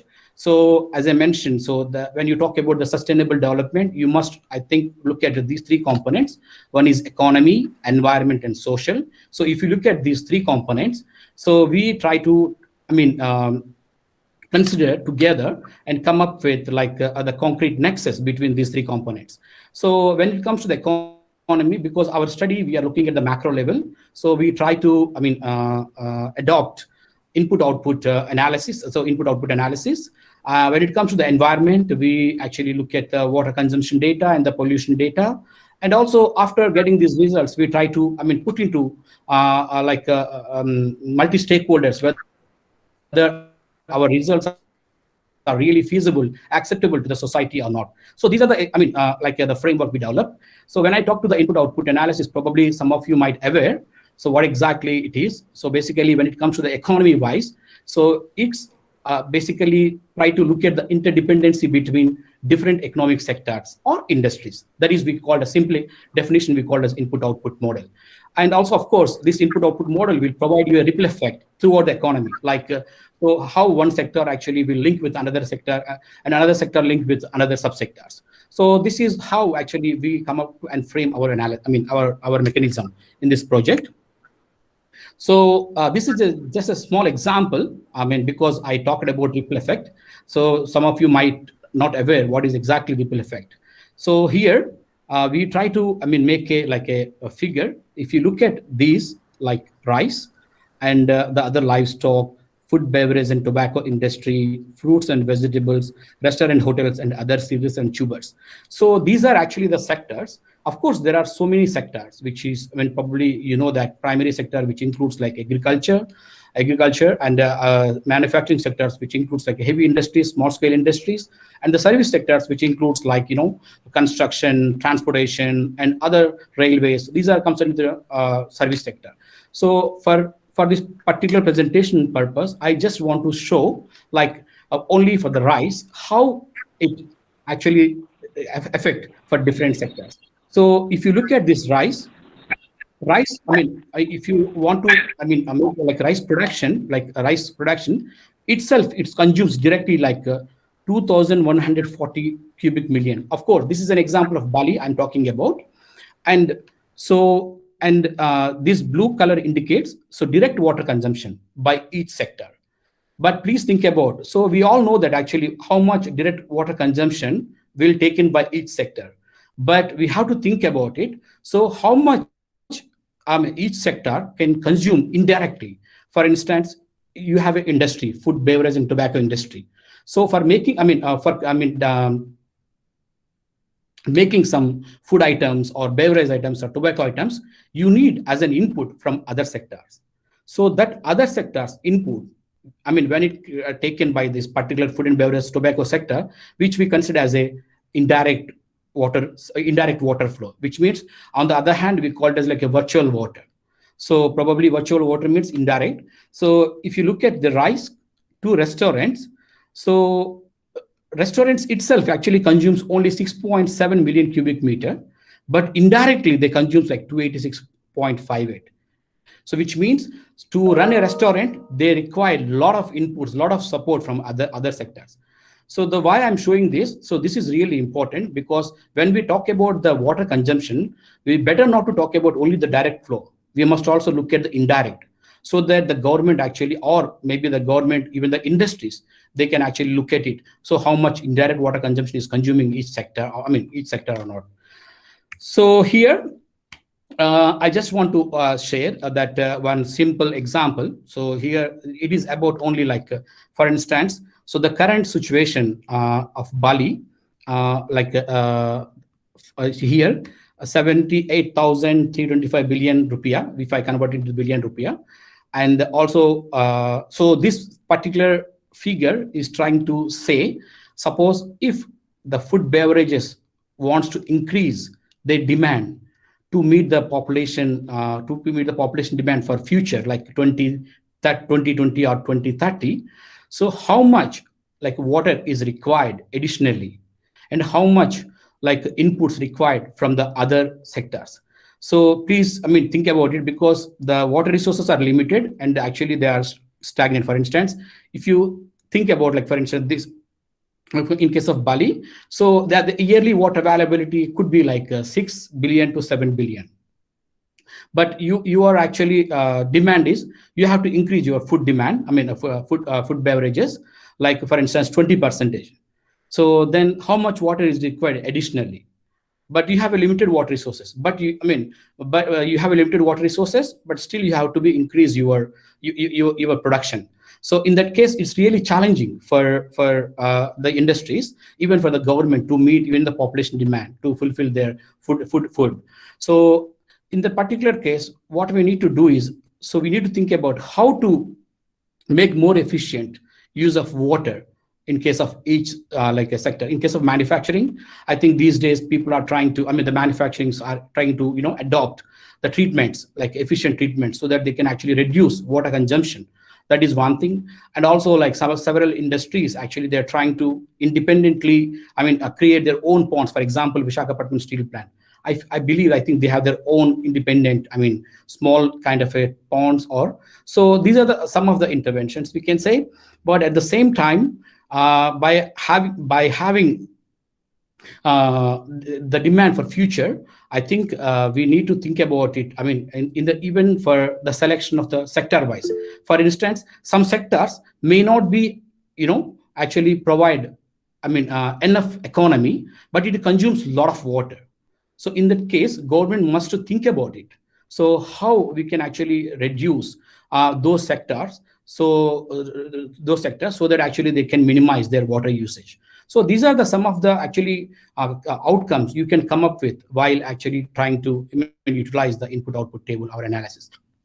So this is how this is what actually we come up with. And of course, due to the time, I may not actually provide all the details here. So the key policy implications, what we find from our results is, I think when it comes to the primary sector, I think it is really important to adopt like water saving technologies, or preventing like a flood and reducing leakage in the drainage systems. Of course, providing these policy implications is quite easy, but of course I think this is very cost effective, because the government must have funds to implement these kind of water savings. But at the same time, if you think about the sustainable development water use, I think government must actually provide these kind of incentives to the farmers in case of agriculture sector. So when it comes to the tourism sector, as I mentioned, like to control overburden or over extraction of groundwater resources, they must actually come up with some new, few interventions, such as like maybe they provide like doubling charges, or maybe some regulations, or otherwise if they go for like a very sustainable way of water usage, maybe the government or some other NGOs, they provide like some kind of awards, so that they can actually motivate to reduce their water resources. And I think at the end, I would like to share like the importance of the water accounting. particularly developing countries like for India, even for even other Asian countries. So we don't have a data to see the water consumption for each sector. Of course, I mean, as a whole, if you ask like how much water is consumed for the agriculture, we can simply say that more than 90% or 88%. But that is not correct way to say, because if you go to the subsectors of that particular agriculture sector, there are several crops. So that we need to identify which crops consumes more water, which crops consumes less water, and which crops is really important, or which crops are provide like more economy. So for that, I think it is really important to develop a water budgeting table for each state or each, I think, region. So for novelty of our project is we are actually trying to develop like each water budgeting table for district level as well as a provincial level for this project. So in case of Visakhapatnam also, so we have already collected the input output table on India, because as you know, I think the data is really lack when it comes to the regional level. So we don't have a regional level input output data. So what we did that actually we try to downscale from the national level to the regional level, even the regional level to the district level, by using some techniques which is actually agreed by the peer reviews. So based on that, actually we try to come up with this water accounting table so that the policymakers or researchers can understand how much water is going for directly or indirectly. So, and also, of course, I mean, it is not easy to convince the stakeholders, like multi-stakeholders, without showing some proofs. We have already published some papers on Bali, as well as we are currently also publishing on Visakhapatnam as well. We are actually on the way. So I think it is better to show like the reality. So how much like a successful case studies has been already implemented, so that so that they can, the stakeholders can understand and try to implement and go for a sustainable way of management of water resources. Yeah, thank you very much for your patience. And if you have any questions, I'm very much happy to answer.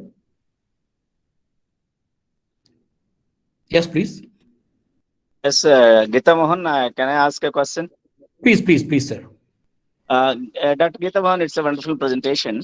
You covered both Bali and trying to cover Visakhapatnam also very well. I have one or two small questions. Please, See, sir, please. The issue is not consumption. I think the issue is wastage, basically.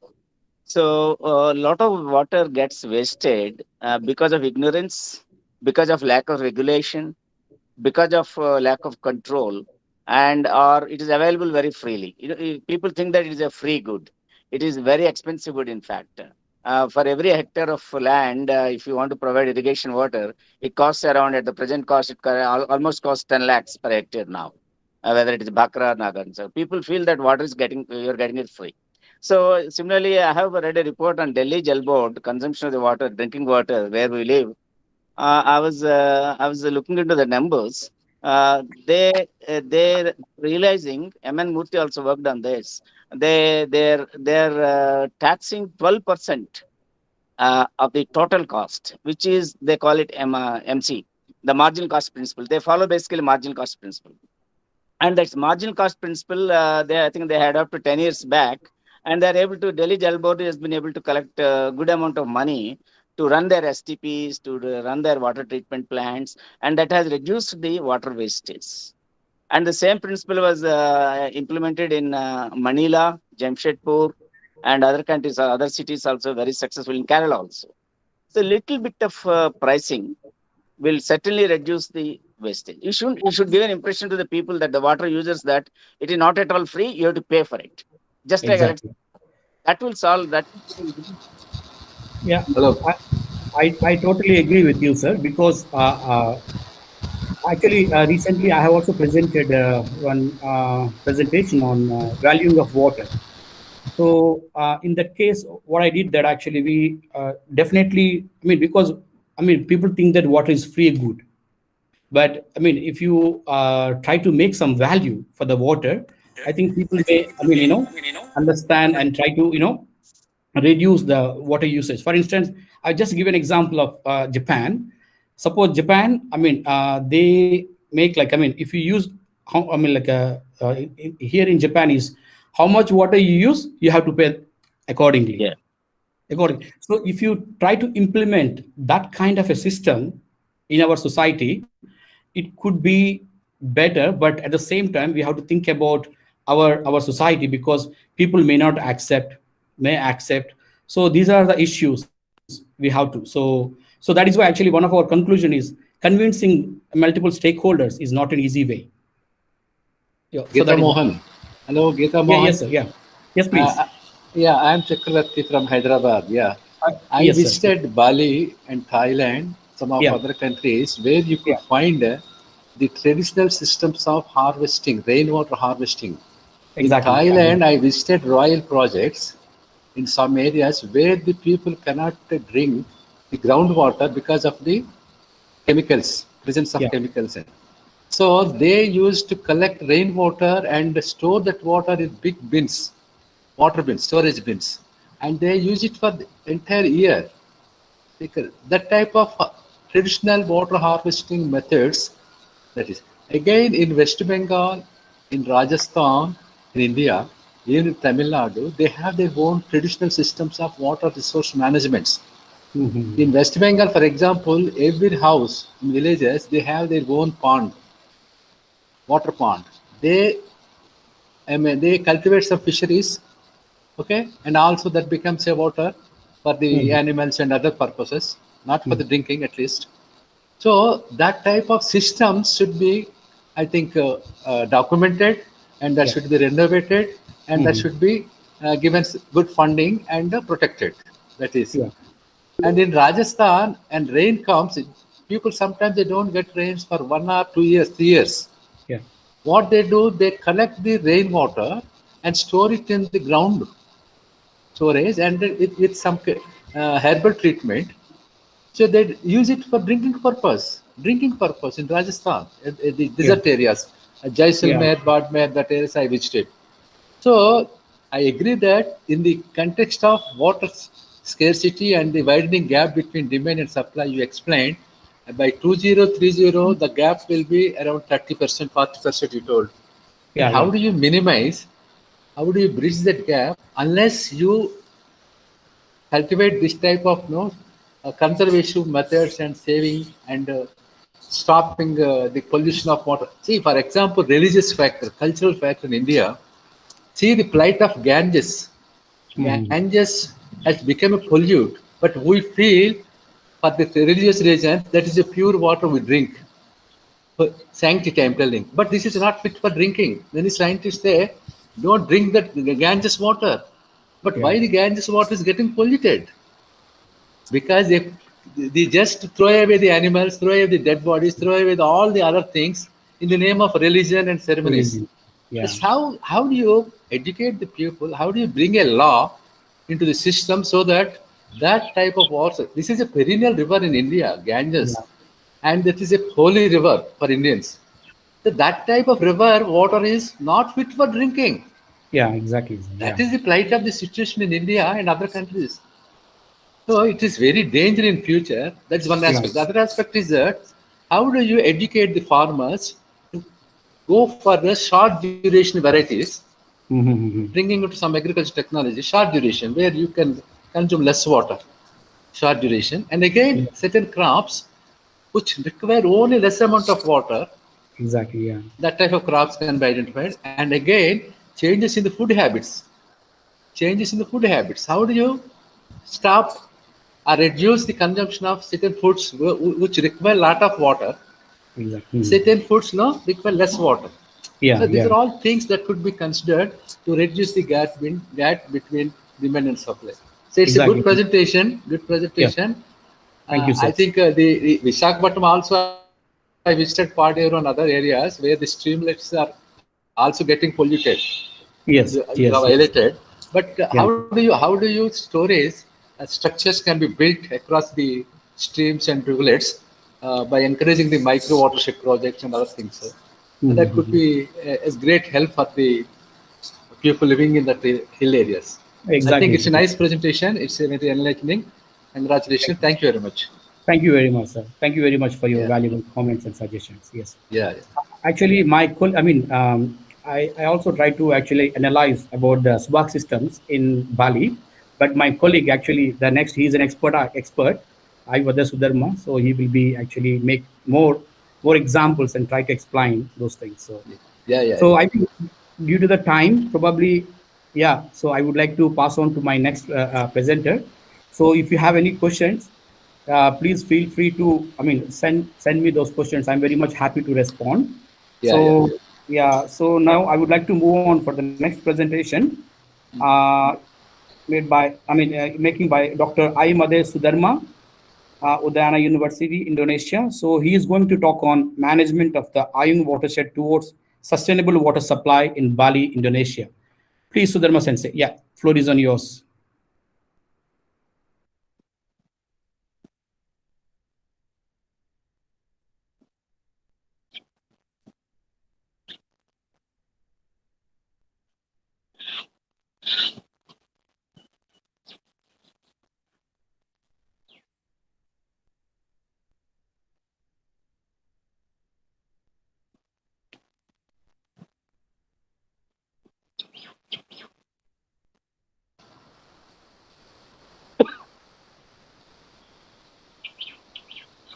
Okay.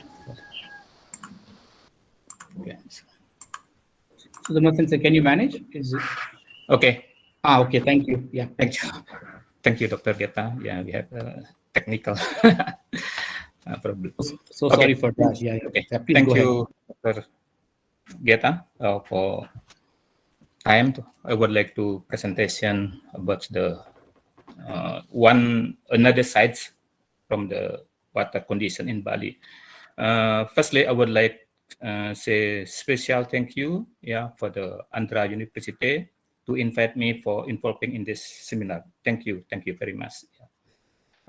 Before I presentation about my topic, Ayung watersheds management towards sustainable water resources in Bali, I think Dr. Geta has do the nice presentation about the water condition in Bali by the input-output analysis. Yeah, I think that's good results. And we know we have in-depth insights about water condition in Bali. I would like to try to presentation with in another side, especially from the supply sides of water. Yeah, especially again about the surface water. Yeah, because if you talk about the water set, that's when the importance of the water set is very, very strong. How to keep the rain, and try to keep the water as a groundwater. Okay. We know, yeah. Okay. The, what's happened?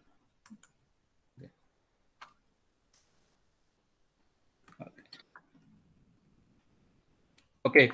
I would like to introduction of the Bali Islands. What I presentation maybe a year ago. Yeah, I just would like to replay more about the Bali Island. Is a small island. Yeah, but the income of the island is come from the tourism sector. But based on the condition of COVID-19, economic Bali is very, very drop, and the growth of economy is until minus 12%. Yeah, it is the biggest down if we compare with another province in Indonesia. Yeah, due to the economic sector in Bali is fully depends on tourism sector. Yeah. And then, if you come to Bali, or maybe you heard from the Bali issue, Bali, the visitor come to Bali is very, very drop, but some of the hotel, they are no visitor. Yeah, very, very, that's why some of the worker from tourism sector move to another sector, especially for go to agriculture sector. Yeah, that's why some of the policy in Bali cannot running Well, due to the income of the Bali is very drops. Yeah. Previously, due to the tourism sector, more the almost 70% the economic growth come from the tourism sector. But now, yeah, due to the pandemic COVID, the tertiary sector, especially tourism sector, very drop, and now the agri sector coming is rising up. Yeah, some of the worker go to the agriculture sector. Yeah. There are some of issue in Bali, yeah, but the main issue in Bali is about there are five issue in Bali, yeah, but there are three issue. It's very important thing in Bali, facing in Bali, namely water, land conversion, and waste. There are three issues. Yes. I'm very sorry. I think it's free. It's freeze, and your presentation is freeze. So could you? Yeah, because we just looking at only the first slide, which is your title. So I think it is not moving. Could you please? You mean we would like to back? No, it's freezed actually. So it's not moving. The slides are not moving. Oh yeah. Yeah. What? This not moving? Yeah, it's not moving here. I mean, we cannot see. We just saw only your the title PPT page. So what's happened? Yeah, so sorry. I just recognized. So thank you, Sarosan. Okay. No, not really. Often? No. Oh. Okay. Let's. I would like to check start more. Yes, please. Yeah. Okay. Sorry. Okay. Dek, kok masalah dek? Ulang dek. Singa bergerak, dia tidak menggerak, dia dek. Oke. Share. Kenapa enggak mau ini? Mana PowerPoint-nya, Bapak? Oke, hilang dia. Oh,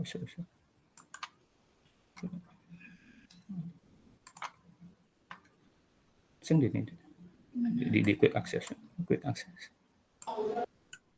So.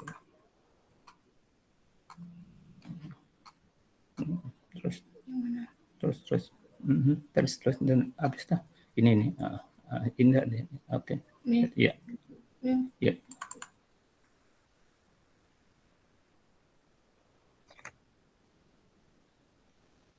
I'm sorry. Let's try. Yeah. So sorry. We apologize as well because Okay. Not yet. Okay. Yeah.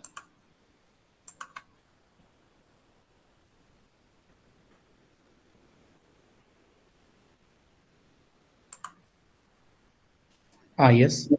Oh yeah, not yet. Yeah. I can see you. Yeah. Okay. Okay. Thank you, Dr. Geta. Hi. Yeah, I will continue my presentation. Yes, please. So could you please go to that particular slide?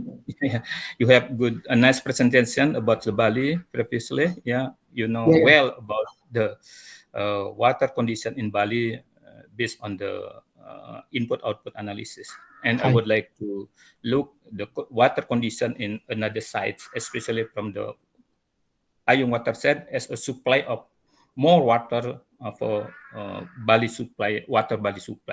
Yeah. Okay. Yes, now it's working. Thank you. Yeah. Okay, that's okay. Okay. Perfect. Yes. Okay.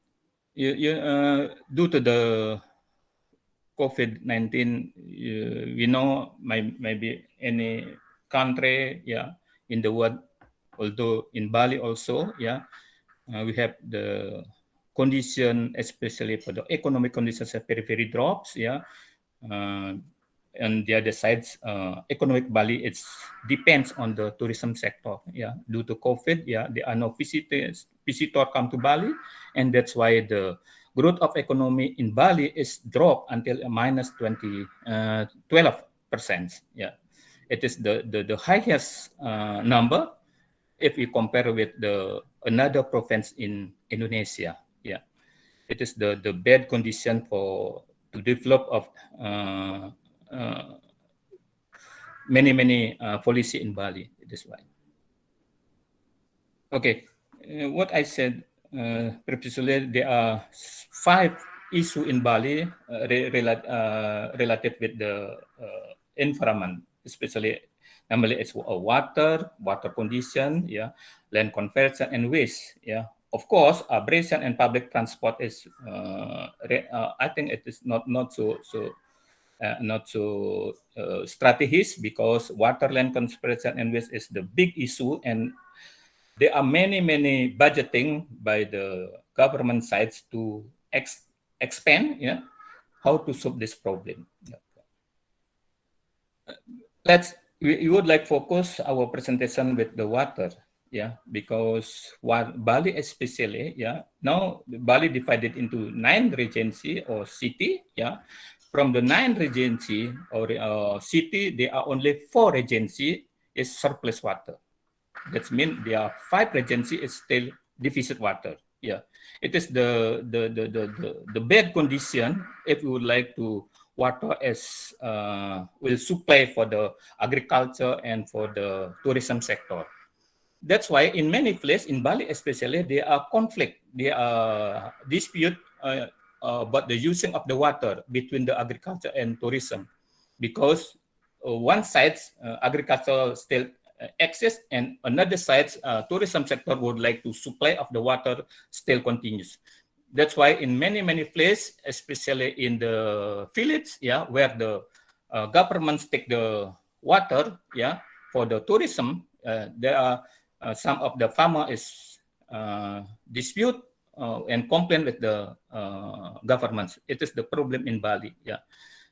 It is that's why there are many. That's why I said why the water is main issue in Bali especially.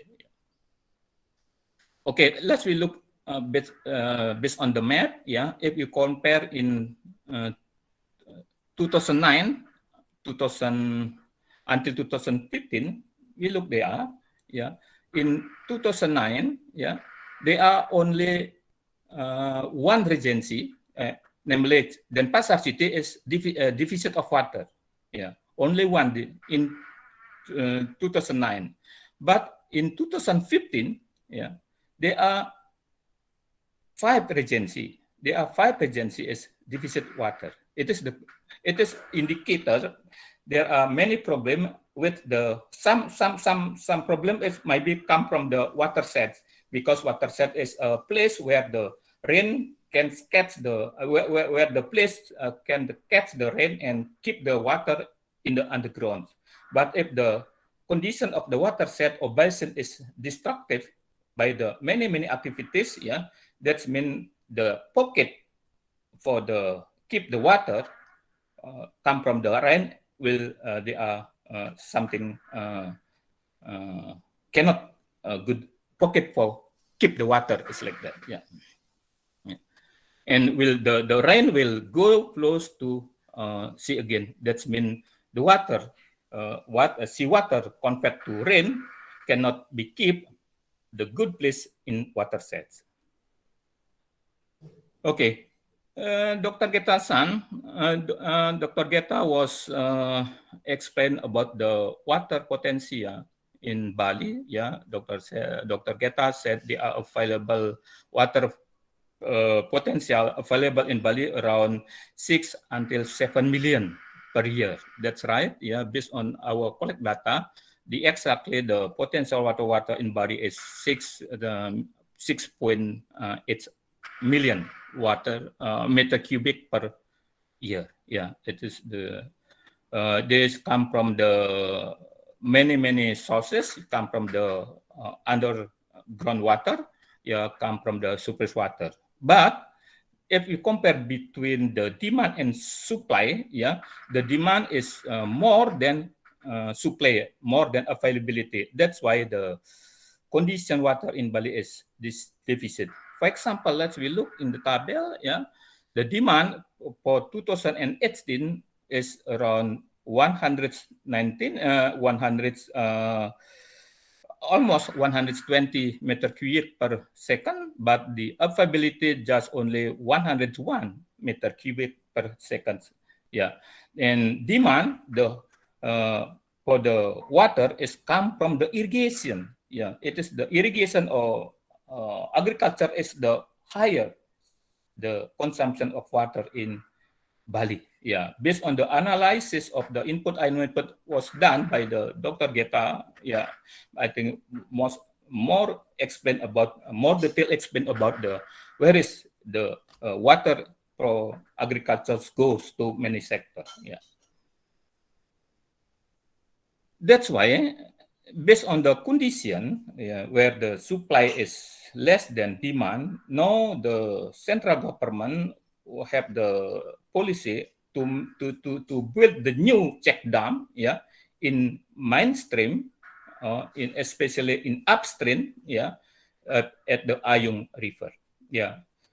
I would like to explain about the condition of the Ayung watersheds. It is the policy in Bali, but let's we look especially in the Ayung watershed condition. Okay, it is the red color is so the Ayung River. Yeah, Ayung River is the longest river in Bali. Yeah, in Bali there are around 400 watersheds, but the qualification of the watershed is in small category, very small category, because the size of the watershed is commonly less than 100 hectare. Yeah, based on category is in smallest watersheds. That means, we have focus in the policy by the government focus for the Ayung River, because Ayung River is the supply the water for the consumption in especially for domestic and tourism sector. Yeah. Besides that, the location of the Ayung River is across to the 5 regency in Bali, but the upstream is position upstream of the Ayung River is a Badung Regency. That's why Badung Regency, as the previously before the COVID-19, is the rises, is the very rise regency in Bali, because Badung have the Kuta, have the Nusa Dua, and based on the resources of natural resources, Badung have many natural resources, especially for water, because the position of the Badung is at the upstream in Bali. Yeah, based on the consumption of water come from the Ayung River. Yeah, Badung is the biggest consumption for irrigation. Almost 70%. Yeah, the water from Ayung River consumed to the rice field. Yeah, beside consume for the agriculture, the water from the Ayung River is consumed by the Badung and Denpasar. Consumption by Badung and Denpasar is a raw water for clean water. They are around 600 meter cubic per second sucking by the Badung government, and around 500 meter cubic per second sucking by the Denpasar city. It is for domestic and of course for the tourism sector services. Besides that, at the Ayung River, Ayung River not just for supply of the raw water, but Ayung River is the very nice view. Have the very nice view. That's why some of the tourism come to the Ayung for example, for rafting. There are many attractions as long as the Ayung River. Not just rafting, but there are many playing. If you would like go to rafting, playing anything that Las Vegas. Besides that, some of the hotel would like to using the view of the watershed, Ayung watershed as a in front of the hotel is like that. Yeah, That's why some of you maybe takes night at at hotel at Ubud, for example, yeah, at Ubud at the beside of the watershed Ayung River, yeah, where the hotel using the view of the watershed Ayung River, maybe the price is more expensive than another hotel, for example, at Kuta, because hotel can take the free, yeah, view, no pay for the environmental, but they have take get a lot of money from the visitor who are takes night at the hotel. Yeah. Besides that, at Ayung River, they are industry, yeah, bottled mineral water, yeah. Although they are not take the water directly from the surface water, but they take from the groundwater. But we think the groundwater is depend on the surface water. Yeah, that means Ayung River is the one of the river very strategies in Bali, very strategies, because Ayung River can supply the water, can supply the view, a nice view, yeah, can supply for the anything, yeah. Some of the biodiversity we can meet at the Ayung River, especially at the watershed area. Yeah. What is the problem happen at the Ayung River watershed? Yeah. What I said, Ayung River watershed is the longest river in Bali. Yeah. And they are cross at the 5 district of the 9 district in Bali. Yeah. Ayung River is used by many parties. Yeah. Agriculture sector. Yeah. Drinking sector. Yeah. Or tourism sector, and especially in Bali is Hindus is dominant of the people. More than 80% of Balinese is Hindu. That's, you know, I think it's not so different with in India, yeah, where we using the river as one place for organize the ritual. Yeah, that's mean the Ayung River is one place for the socio-culture rituals. Yeah. I think at Ganga River is like that. But the kinds of ceremony is maybe a bit different. But we using the river as a place for doing the ritual, Hindu's ritual especially. Okay, based on the using of the Ayung River, of course, solid and liquid waste from the activities cannot be avoided. Yeah, that means the quality of water at Ayung River, of course, will be dropped due to polluted. Yeah. Okay. Another problem is the management of Ayung watershed currently facing very complex and complicated, because what I said, Ayung River cross from they are cross with in the 5 regency. Yeah, in 5 regency, and we have a bit difficult, yeah, to organize. All of the regency have focused to manage the Ayung River. Yeah, that because beside that is the internal problem. Sometimes internal problem with among the regency cannot maybe have the policy is different the policy, and sometimes the policy is not focused for the how to repair the condition of the Ayung River. Yeah. Why this problem is occur is it due to the various factor. With basically the problem is because maybe head of the regency is not have same perception, not have same understanding, and how to manage the Ayung River. Yeah, the conflict or not just only between among the governments, regency governments, but sometimes the conflict come from the among sector. Yeah, what I said, tourism and agriculture sector. Besides that, condition of the Ayung watersheds is deforestation at the upstream area. Yeah, you know, we know upstream area is the catchment area. Yeah, for keep for keeping the rain.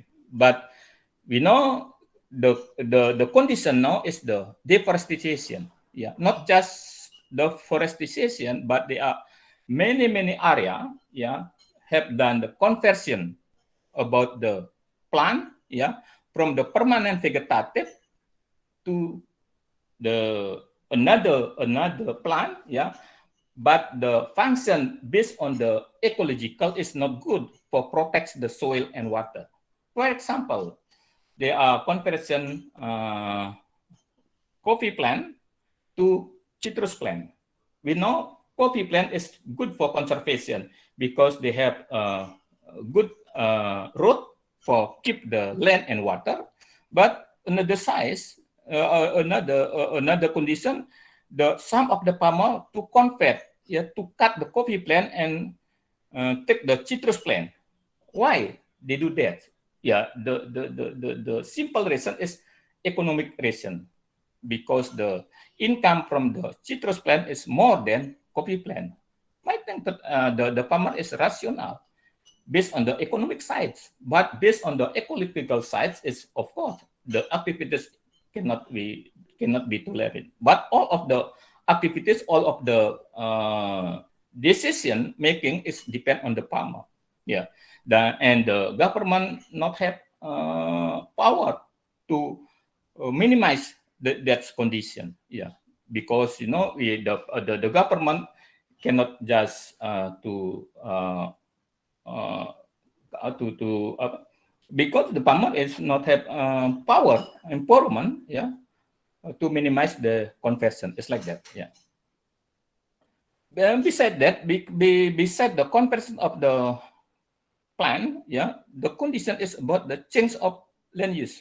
Yeah, there are many places, yeah, at the upstream, especially at the upstream area is the very nice view. That's why some of the people, especially of course, the rice men, would like to build. It's like the building is like that. Yeah. Of course, hotel. Yeah. Would like to mix the new building at the upstream. Yeah. That's why some of the land, yeah, change from the agriculture sector to building. Another side, cultivation of plant is not accordance with the class and the slope of the land. Yeah, some of the, especially for the horticulture, yeah, are planting not based on the slope of the land. That's the consequence is the erosion is high. Yeah. Of course, on the other side, yeah, pollution by the activity of household or domestic and some of hotel and restaurant, yeah, in watershed is flow the liquid waste directly to the Ayung River. It is the big problem.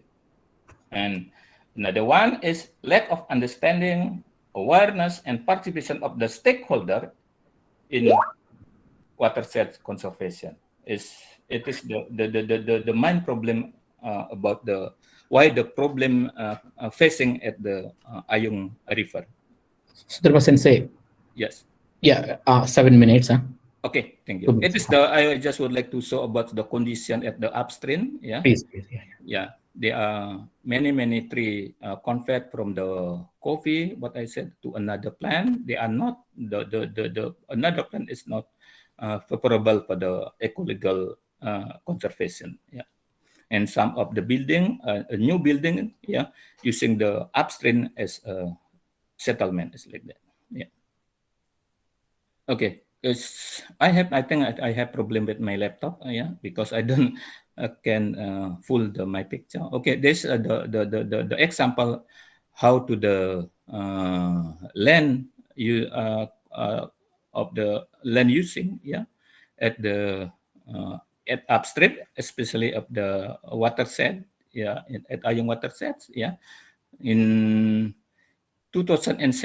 Yeah, they are. Some place, yeah, there are some place. We can find the rice field, yeah. We can find the forestry, yeah. But in 2017, yeah, some of the paddy rice is like that. Some of the rice will be converted to the building. Yeah, that's mean in from 2007 until 2018. Yeah, some of the place A1 until to A1 is at upstream area, and it is the green color, and the red color is in downstream area. Yeah, but let's we look at the upstream area. There are many conversion of the land using. Okay, based on the land using, based on the some problem at the mainstream, let we look about the debit of water. We can look from the start 2015 until 2018, the debit of water at Ayung River drop. Yeah, that's really, it is the condition. But in 2016 and 2017, Bali have the happy drain. That's why the debit of water still high than another year. Yeah. Okay. Do about that, yeah, regarding about that, no governments, central government have the new policy, would like to mix the check dam for catch the drain water, for the rain water, and for the spring water will keep at the new check dam, and the now the progress is still running. Yeah. The location of the check dam is at mainstream in the Badung Regency. What I said, Badung Regency is the position of one of the area of Badung Regency as the upstream of the Badung water sets. Okay, there is the check dam still under progress. Yeah. Hopefully, yeah, the capacity of the check dams is around 4 million meter cubic. Yeah, the will come from the check dam. It is the water it not just using for the agriculture, but will using for the hydropower, and beside that is a supply of the clean water for the Sarbagita area. Sarbagita area is Denpasar, Badung, Gianyar, and Tabanan. That's mean from the check dam, new check dam will supply the water beside although using for the hydropower. It is estimation raw material can be keeps around 1,770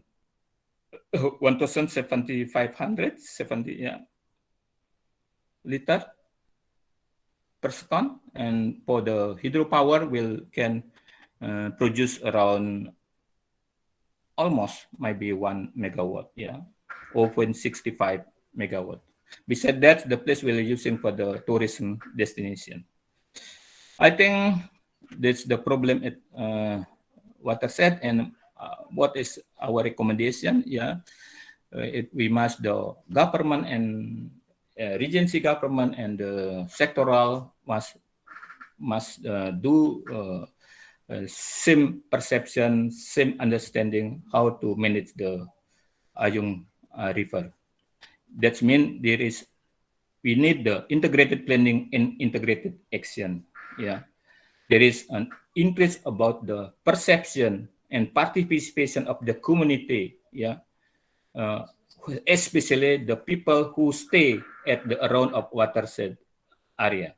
Yeah, and my one option is hopefully the governments, Bali government have build the new institution. New institution is like institutional forum. It's like the group, it's like the forum, it's like our agency or another names. It is not deep, it's not so important what is the name. That is independent institution, non-structural, will organize or coordinate of all of the government, all of the sector, for focus for the management of the Ayung watershed. And besides that, due to the commonly we always speak about the money constraint. I have an idea. We would like to mix to new scheme, what we call the PAS scheme, payment for environmental services. Why it is? Why that's an important thing? Because what I said, the Ayung River is the very nice place, and they supply a lot of water for the Bali. We must protect that water, that river. That means if we lack of the money, maybe PAS is one instrument to solve the problem. And the last, existence of government's policy, central governments, provincial, and of course, the regency and legislative must be support the sustainable water management, water source management. I think that's all. Thank you, Dr. Weta. Thank you very much, Dr. Aimada Sudarma, for the wonderful presentation on the Ayang River and brief the current situation of Balinese water resources and their management practices. I think the participants learned a lot about the Bali. Thank you very much. I think because of time, I think maybe we can just go for one quick question. Quick question. If someone has a quick question, one quick question. Like a short question, one quick and short question. Yeah, sorry, we know that actually we are beyond almost 30 minutes. So maybe then, thank you once again, Dr. Aimada Sudama, for the excellent presentation. So now I would like to move to Mr. Shivakumar Kottapalli, Manager, Research and Development Manager and EVP Solutions, France and India. So he's going to talk on circular economy strategies for water and wastewater treatment in the framework of sustainable development. So sorry, Shivakumar Garu, I think probably you should take like 20 minutes presentation time. 17 minutes and 3 minutes Q&A, please. Sorry, yeah. So sorry, I know, but we are beyond the time. So please, thank you. I think you are in mute. Could you please unmute? Yeah. Thank you. Yeah. I have to rush up a little, I guess. Yeah, sorry for that, but yeah, so yeah.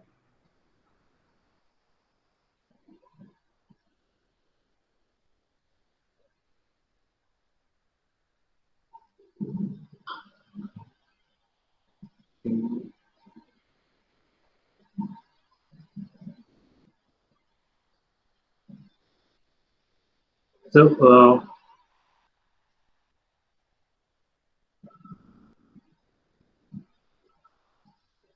I think please make it slide view so that everyone can see. Yeah. Okay. Hello, everyone. And mom, good afternoon for the last presentation, I suppose so. I'll be presenting on circular economic strategies for water and wastewater treatment in the framework of sustainable development. So I would like to introduce myself. My name is Shivakumar Kottapalli. I'm a sustainable analyst and R&D manager for Opure Solutions, and I work globally. And my expertise is on water and wastewater treatment solutions. So before going into the topic, I would like to give a small introduction about what is circular economy. Circular economic strategies for water and circular economy is a model of production and consumption which involves sharing, leasing, reusing, repairing, refurbishing, and recycling existing materials and products as long as possible. When a product reaches the end of its life, its materials are kept within the economy wherever possible. By and large, today's manufacturing takes raw materials from the environment and turns them into new products, which are then discarded into the environment. So it's a linear process in total. In this system, limited raw materials eventually run out. Waste accumulates, either incurring expenses related to disposal or else pollution. Additionally, manufacturing processes are often themselves inefficient, leading to further waste of the natural resources. So in a circular economy, materials for new products come from old products as much as possible. Everything is reused, remanufactured, or as a last resort, recycled back into a raw material or used as a source of energy. So in recent years, the circular economy has gained increasing prominence as a tool which presents solutions to some of the world's most pressing cross-cutting sustainable development challenges by addressing root causes. The concept of circular economy, an economy in which waste and pollution do not exist. Shivkumar, sorry. Right. Actually, are you changing your slides or just you? No, no. I will change actually. Okay, sorry. Yeah. Actually, one of the participants just It's not asked me. free. It's not frozen. It's not. Yeah. Frozen. Okay. Thank you. Sorry. Yeah. One of the participants just Yeah, asked yeah. me. Yeah. Okay. No. So in recent years, the circular economy has gained increasing prominence as a tool which presents solutions to some of the world's most pressing cross-cutting sustainable development challenges. By addressing root causes, the concept of a circular economy, an economy in which waste and pollution do not exist by design, products and materials are kept in use, and natural systems that are regenerated provide much promise to accelerate implementation of the Agenda 2030. So, like how circular economy has a connection with water and sustainability. So, as we know that SDG 6 is for clean water and sanitation. So, circular economic practices such as small-scale water purification, sustainable sanitation, wastewater treatment, water reuse and recycling, nutrient recovery, biogas systems, etc., can help increase access to safe drinking water and equitable sanitation, reduce pollution, and improve water quality. So it is almost impossible to complete the topic of sustainable water management without speaking about the concept of circular economy, which insists on water reuse to be one of the most important factors that can contribute to sustainable development. So in order to utilize the concept of circular economy for sustainable development, we need to keep our focus on three things. These are the focus areas: circular economic principles, alignment of opportunity, enterprise value, and impact. So, circular economic principles and how they are related to the sustainable water management, including three intersection topics. And alignment of opportunity by identifying projects, approaches, and goals that are aligned to both sustainable water management and circular economy. The potential is to accelerate their deployment and application. And then enterprise value and impact and the interface points between the natural water system and managed system, and how circular economy can be used to consider the potential of new business models, improve functional performance and impact, generate greater value and commercial opportunity. So how is what is happening with India regarding circular economy?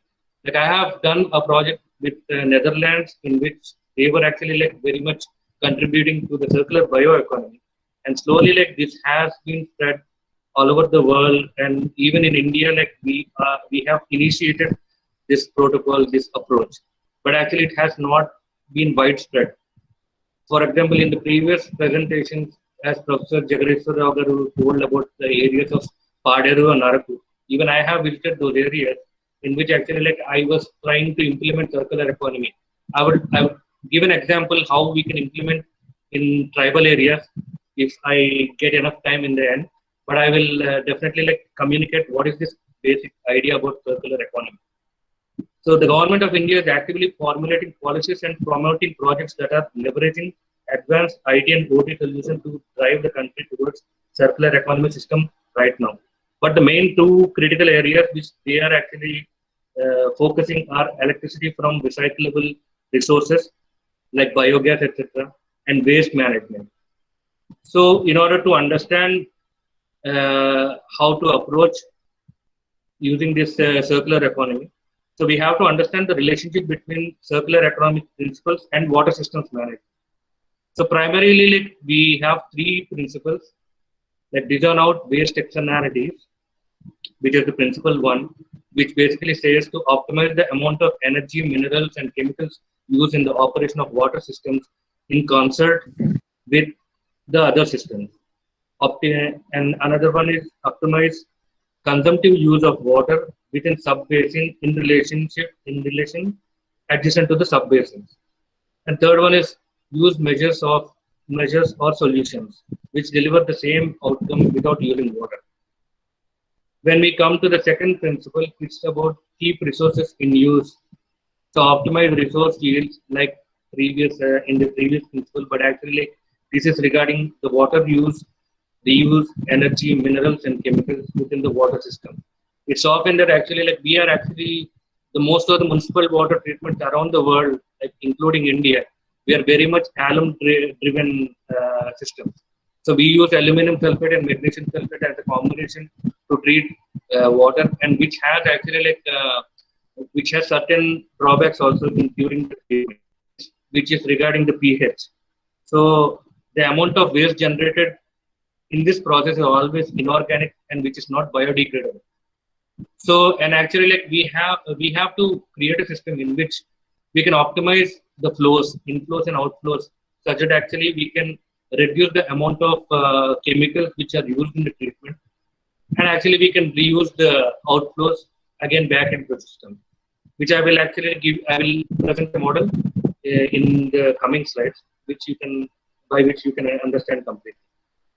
So then keep resources in use. Like in this principle, we have like optimize energy or resource extraction from the water system and maximize their reuse. And the third one is optimize value regenerated in the interfaces of water system with other systems. And finally, the third principle, which talks about regenerate natural capital. Maximize environmental flows by reducing consumptive and non-consumptive use of water. Preserve and enhance the natural capital.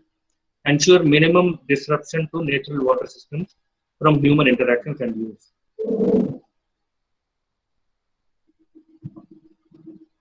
So now let's try to establish a basic ground for these principles put in practice. So much like materials, water is most traditionally looked into as a linear fashion and take, make, dispose strategy that is synonymous with materials consumption is mirrored by the take, use, discharge strategy that is commonly adopted in the water sector, which we currently are in use. So water is sourced or withdrawn from streams, rivers, lakes, reservoirs, oceans, and groundwater aquifers, as well as harvested directly as rainwater.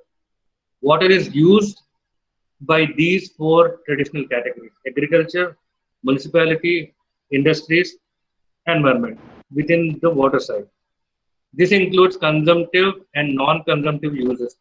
When we come to the non-consumptive use of water, like which could be coined as like the return to the basin directly or via municipal treatment facility, depending on the location within the basin.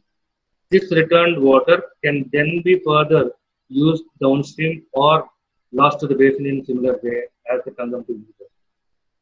So this linear approach of human managed water use, which is prevalent in a majority of the basins today, is short-sighted and inherently unsustainable. So this take, use, discharge approach also goes against all the three principles which I stated before. So to manage water systems for long-term sustainability, addressing the projected global and local demands of water, a circular approach is relevant, timely, and achievable, and offers opportunity for commercial advantage. So let's recollect the linear approach for once. So freshwater source, we obtain water from the freshwater source, which is conveyed to the storage system, and from which actually like it is distributed to the supply system, and finally the end customer receives the water. And then actually like whatever the outflows are, like evapotranspiration or like water which is already used, and actually like the sewage and everything will be like again going back to the source or somewhere. Like this is naturally managed in one way, and actually we can actually create one human managed perspective of it. So the outflow precipitation is naturally collected within the boundaries of a basin or basin flowing from higher to lower elevations and from source to sink, usually an ocean. Water is captured and held by soil, vegetation, and surface water bodies until ultimately percolating into the ground and aquifers. So water also leaves a basin through evaporation and transpiration.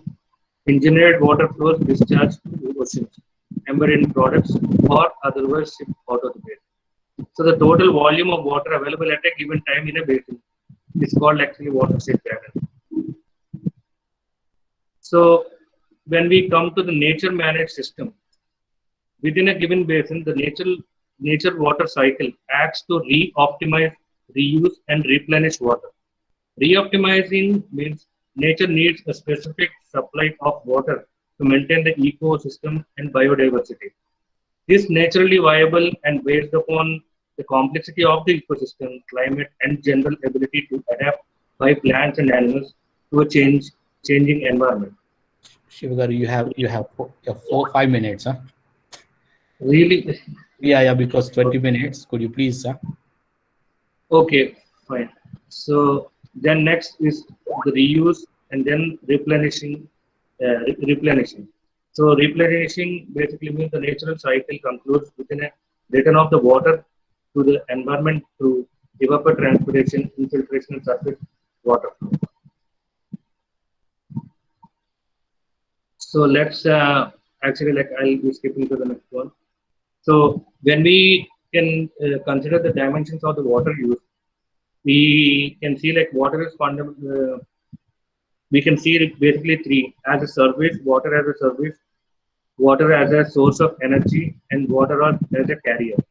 So water as a source of energy, water through its physical properties and how it can be utilized can act as a source of energy. And the mass and the momentum in the flow of water can be harnessed to generate hydroelectricity. And we know about thermal properties, so like we can understand about the biothermal energy which can be produced through anaerobic digestion and municipal sewage. When it comes to water as a service, sanitation in our homes and businesses for cooling and heating our buildings, etc. So when it comes to water as a carrier, so we understand like how the pesticides and fertilizers are actually distributed in a farm, and within municipal and industrial settings, it could include trace chemicals in treated water and wastewater. So like basically when it's a carrier, like it is also a source of some new chemicals and new nutrients, etc. So then I'll give you some opportunities, examples and opportunities by which actually like you can exploit the concept of circular economy. For example, before going to all these examples, I would like to present like one small idea, which is actually about organic coagulants. So as I mentioned before, that we are all alum-driven water systems, like where our municipality treats water using aluminum sulfate and magnesium sulfate, so which produces an inorganic waste, which is actually not biodegradable.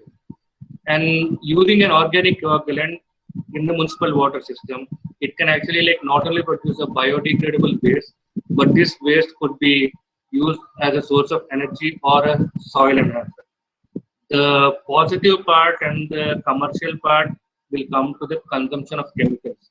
So usually, if you use an organic coagulant instead of an inorganic coagulant, the amount of sludge which is produced during the process will be 50% of the total. So like your sludge handling cost will reduce by half.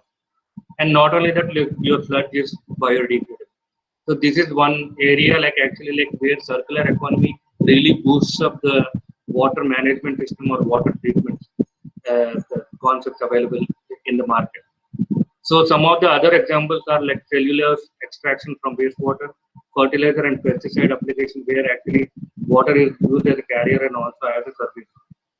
And then continuous thermal hydrolysis, livestock effluents, where actually you can capture the treat livestock farm effluent to ensure water quality. Then grey water reuse. This is one area like where circular economy really plays a great role in order to aid the sustainable development and maintain the sustainability of the water resources. And then actually wastewater treatment and industrial symbiosis.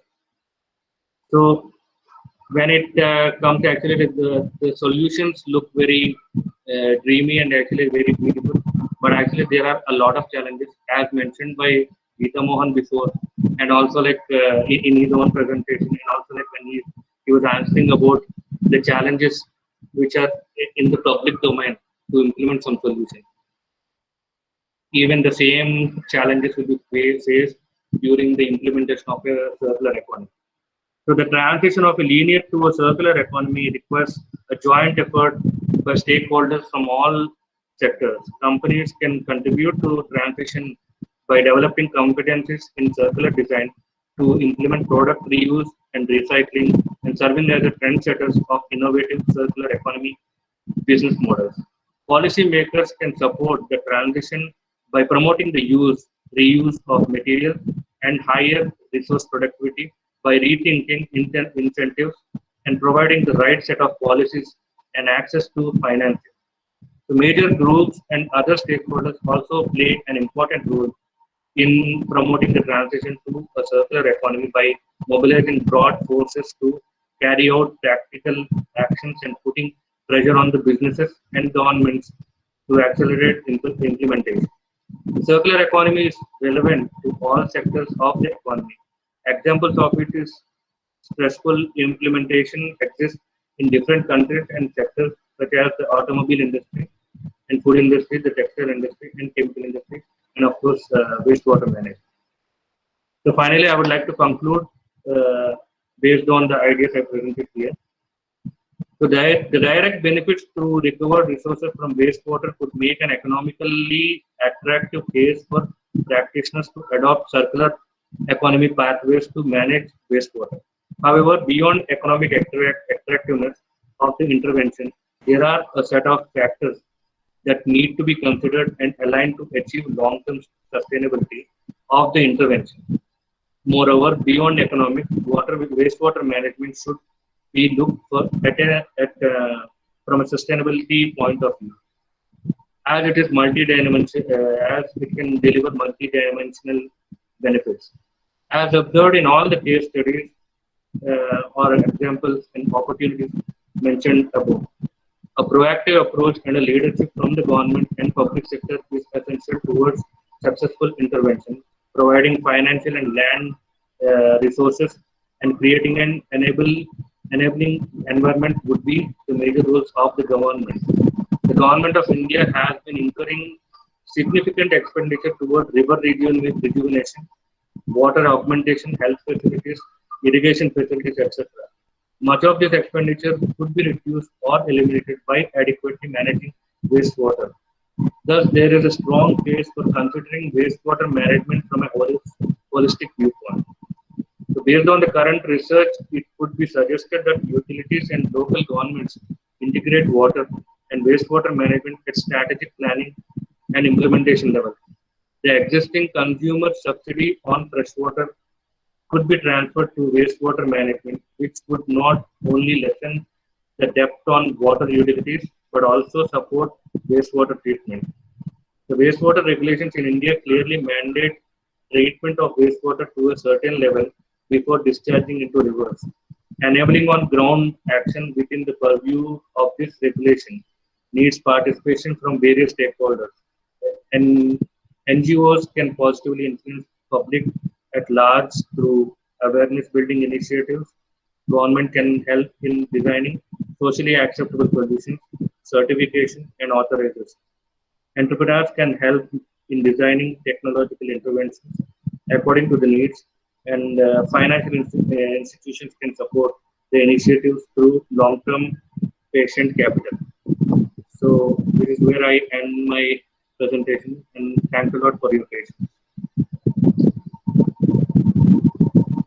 Thank you, Shivkumar. I mean, you can actually quickly show your slides. I think we can, understood what you actually explained.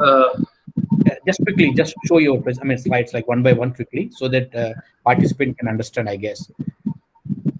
Because we just see only your first slide, so that I think it is good to know. Okay, there was. Okay, then I can give a small. Can you hear me right now? Yeah, we can hear you. You can just go to the slide just a minute. And you can see the slide, right? The introduction. Yeah. I think that's good actually.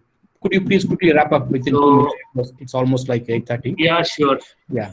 Sure. So this is regarding the definition of circular economy, how it is different from a linear approach.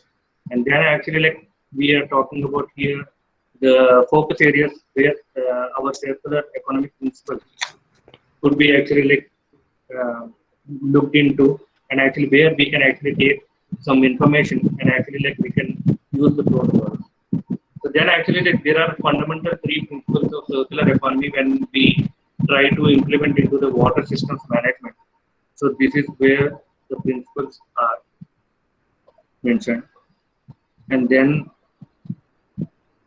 we talk about a model where actually like there is a nature managed and human managed model of current water resources where like actually there is a natural flow of like water from freshwater source to the end customer, and how we can actually like optimize, re-optimize or reuse or replenish the sources such that actually water could be used and reused, and somehow we can optimize the consumption, and also like we can increase our storage value. And then actually like I was talking about the dimensions of water use, where water as a service, water as a source of energy, and water as a carrier is been explained here. And then finally, like I mentioned about some examples and opportunities where actually like circular economy can help the industry and also the public with respect to the water systems management and other products which come from this area. And finally, here I mentioned the challenges which happened during the transition from the linear approach to a circular economy approach. Because actually any change is definitely difficult in starting, so it will take a certain time. So also like policy makers, government, and a lot of other stakeholders have to intervene in order to implement these type of new approaches. So now did you see all the slides? Yes, yes. I mean, yeah. Actually, participants can see then they can understood, right? I mean, what you talked about. What you talked Okay, about. I didn't know that it got you. Yeah. Otherwise, they may not understand. I mean, right? So that is the reason I requested to share the presentation slides. I think it's really good presentation. Thank you very much for great presentation to talk issues on mainly on circular economy, which is really an important topic under the current situation now, because we have to reuse the material. That I think is really good. And also you actually elaborated what are the key principles and as well as the challenges. So I think it's really quite interesting, and thanks a lot. So I would like to add just one more point here. Actually, during the presentation, I mentioned about the tribal areas which are being suffered. Actually, when I went for a survey in the area of Paderu and Araku, like I have literally saw the same problems which were mentioned by Professor Jagdish Rao. A lot of people getting malaria, and some people actually they couldn't go for actually medical also because they don't have. So one of the, if we can use circular economy approach, in one way we can solve it actually because the colonies there are distributed in clusters. So we can actually like create a water system, water management system there, and also like there are so many indigenous ways to treat water actually. And also like all the waters don't need filters, all water don't need only aluminum sulfate. So like you have like plenty of other options which you can use, especially you can even use herbs. There are some people they still use herbs and to treat water in some tribal villages. So I was actually visiting the organic farming community over there. So this is what I found, that like you have plenty of solutions outside. The only thing is actually you have to convince the government either to fund certain projects, especially for tribals who are doing farming on the hilly areas. So circular economy can definitely be beneficial for them. Yeah, thank you very much, Shivkumar Garu. It's really interesting. So I think because of time, I think we should move on for the next one. So sorry for not taking any questions at this moment. So I would like to request Dr. Saroj Kumar Chapp again, who is my colleague at UNUIS, so to give his closing remarks. Hello, can you hear me? Yes, please go ahead. Okay, so yeah, thank you very much, Dr. Gita. So first of all, I would like to express my sincere thanks to Professor Rao and the entire Andhra University team for organizing this two-day international webinar, and especially inviting UNUIS to join or to organize this session, special session, right? So we are very much thankful. And the session that we are here today is about the sustainable water resource management in Asia. So which I found, and actually which also one of my working area, which is very relevant and is a very interesting research or the field that we have to focus, especially in context of the sustainable development, right? So I believe this is a very interesting and very fruitful discussion which we had here. And as we all aware that Asia, we are the growing economy, as well as we are having the higher number of the population growth. So at the same time, these are causing, these are demanding huge amount of the water. At the same time, we are also listening about a lot of pollution is being created, right? So due to the poor, we have a lot of issues about the poor handling of the wastewater, and the proper management of the water resource system. As some professor has also rightly said, the efficiency issue. So we have a lot of losses are there, and the new concept like the circular economy, these are being also going on side by side. So all these issues, which are very much relevant for us, because water is an engine for the economy. It's a part of the environment. It's an integral part of our human life, with the human being. So without water, we cannot expect any sort of the economic growth or environmental sustainability or the societal a binding, right? So these are the three key components of the sustainable development. So we believe water has very much crucial and very fundamental role to have to continue our economic growth or to maintain the harmony between the society. So this was really very interesting. So to summarize this session, I think we have 5 presentations, including our keynote speech from Professor Fukushi. So which I believe and which I have already explained, it's very effective.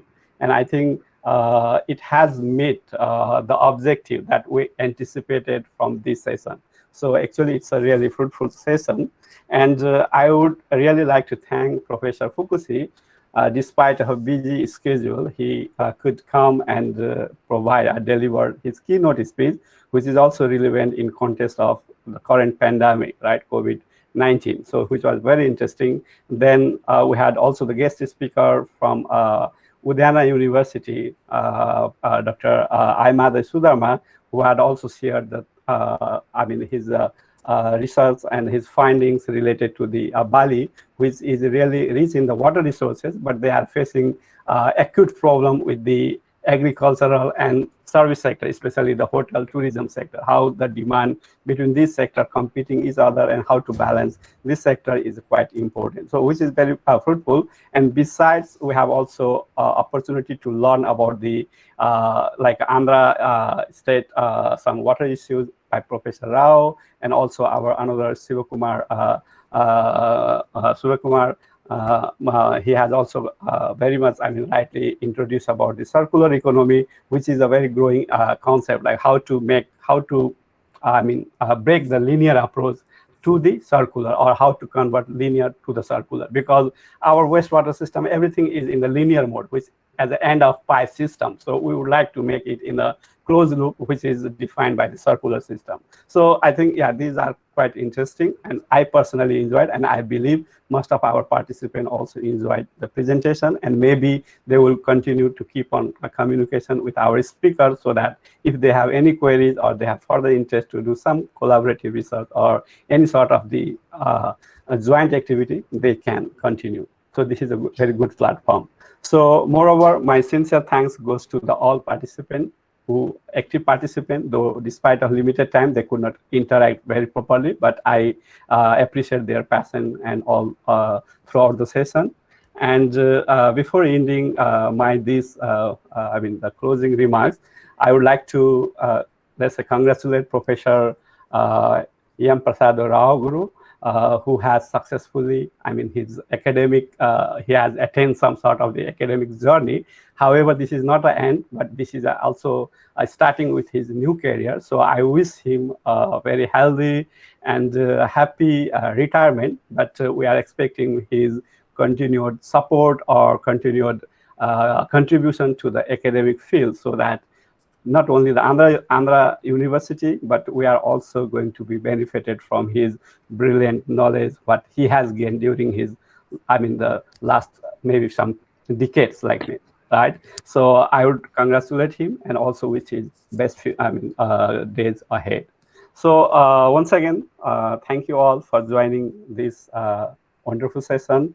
And I think maybe I can announce this is the end of this session. Formally, this is the end of this session. So yeah, this is all from my side. So thank you very much. Have a nice time. Yeah, thank you very much, Dr. Saroj. Yeah, for the brief, explanation for all the presentations and your fruitful conclusions about today's seminar. Yeah. So yeah, this is end of our seminar. Thank you very much for joining this seminar once again. So please have a restful weekend and good evening as well. So, okay. Yeah, thank you. Bye-bye and take care. Thank you, Dr. Geta, Dr. Hi. Saroj. Thank you. Thank you. Thank you. Hi. Bye. Hi.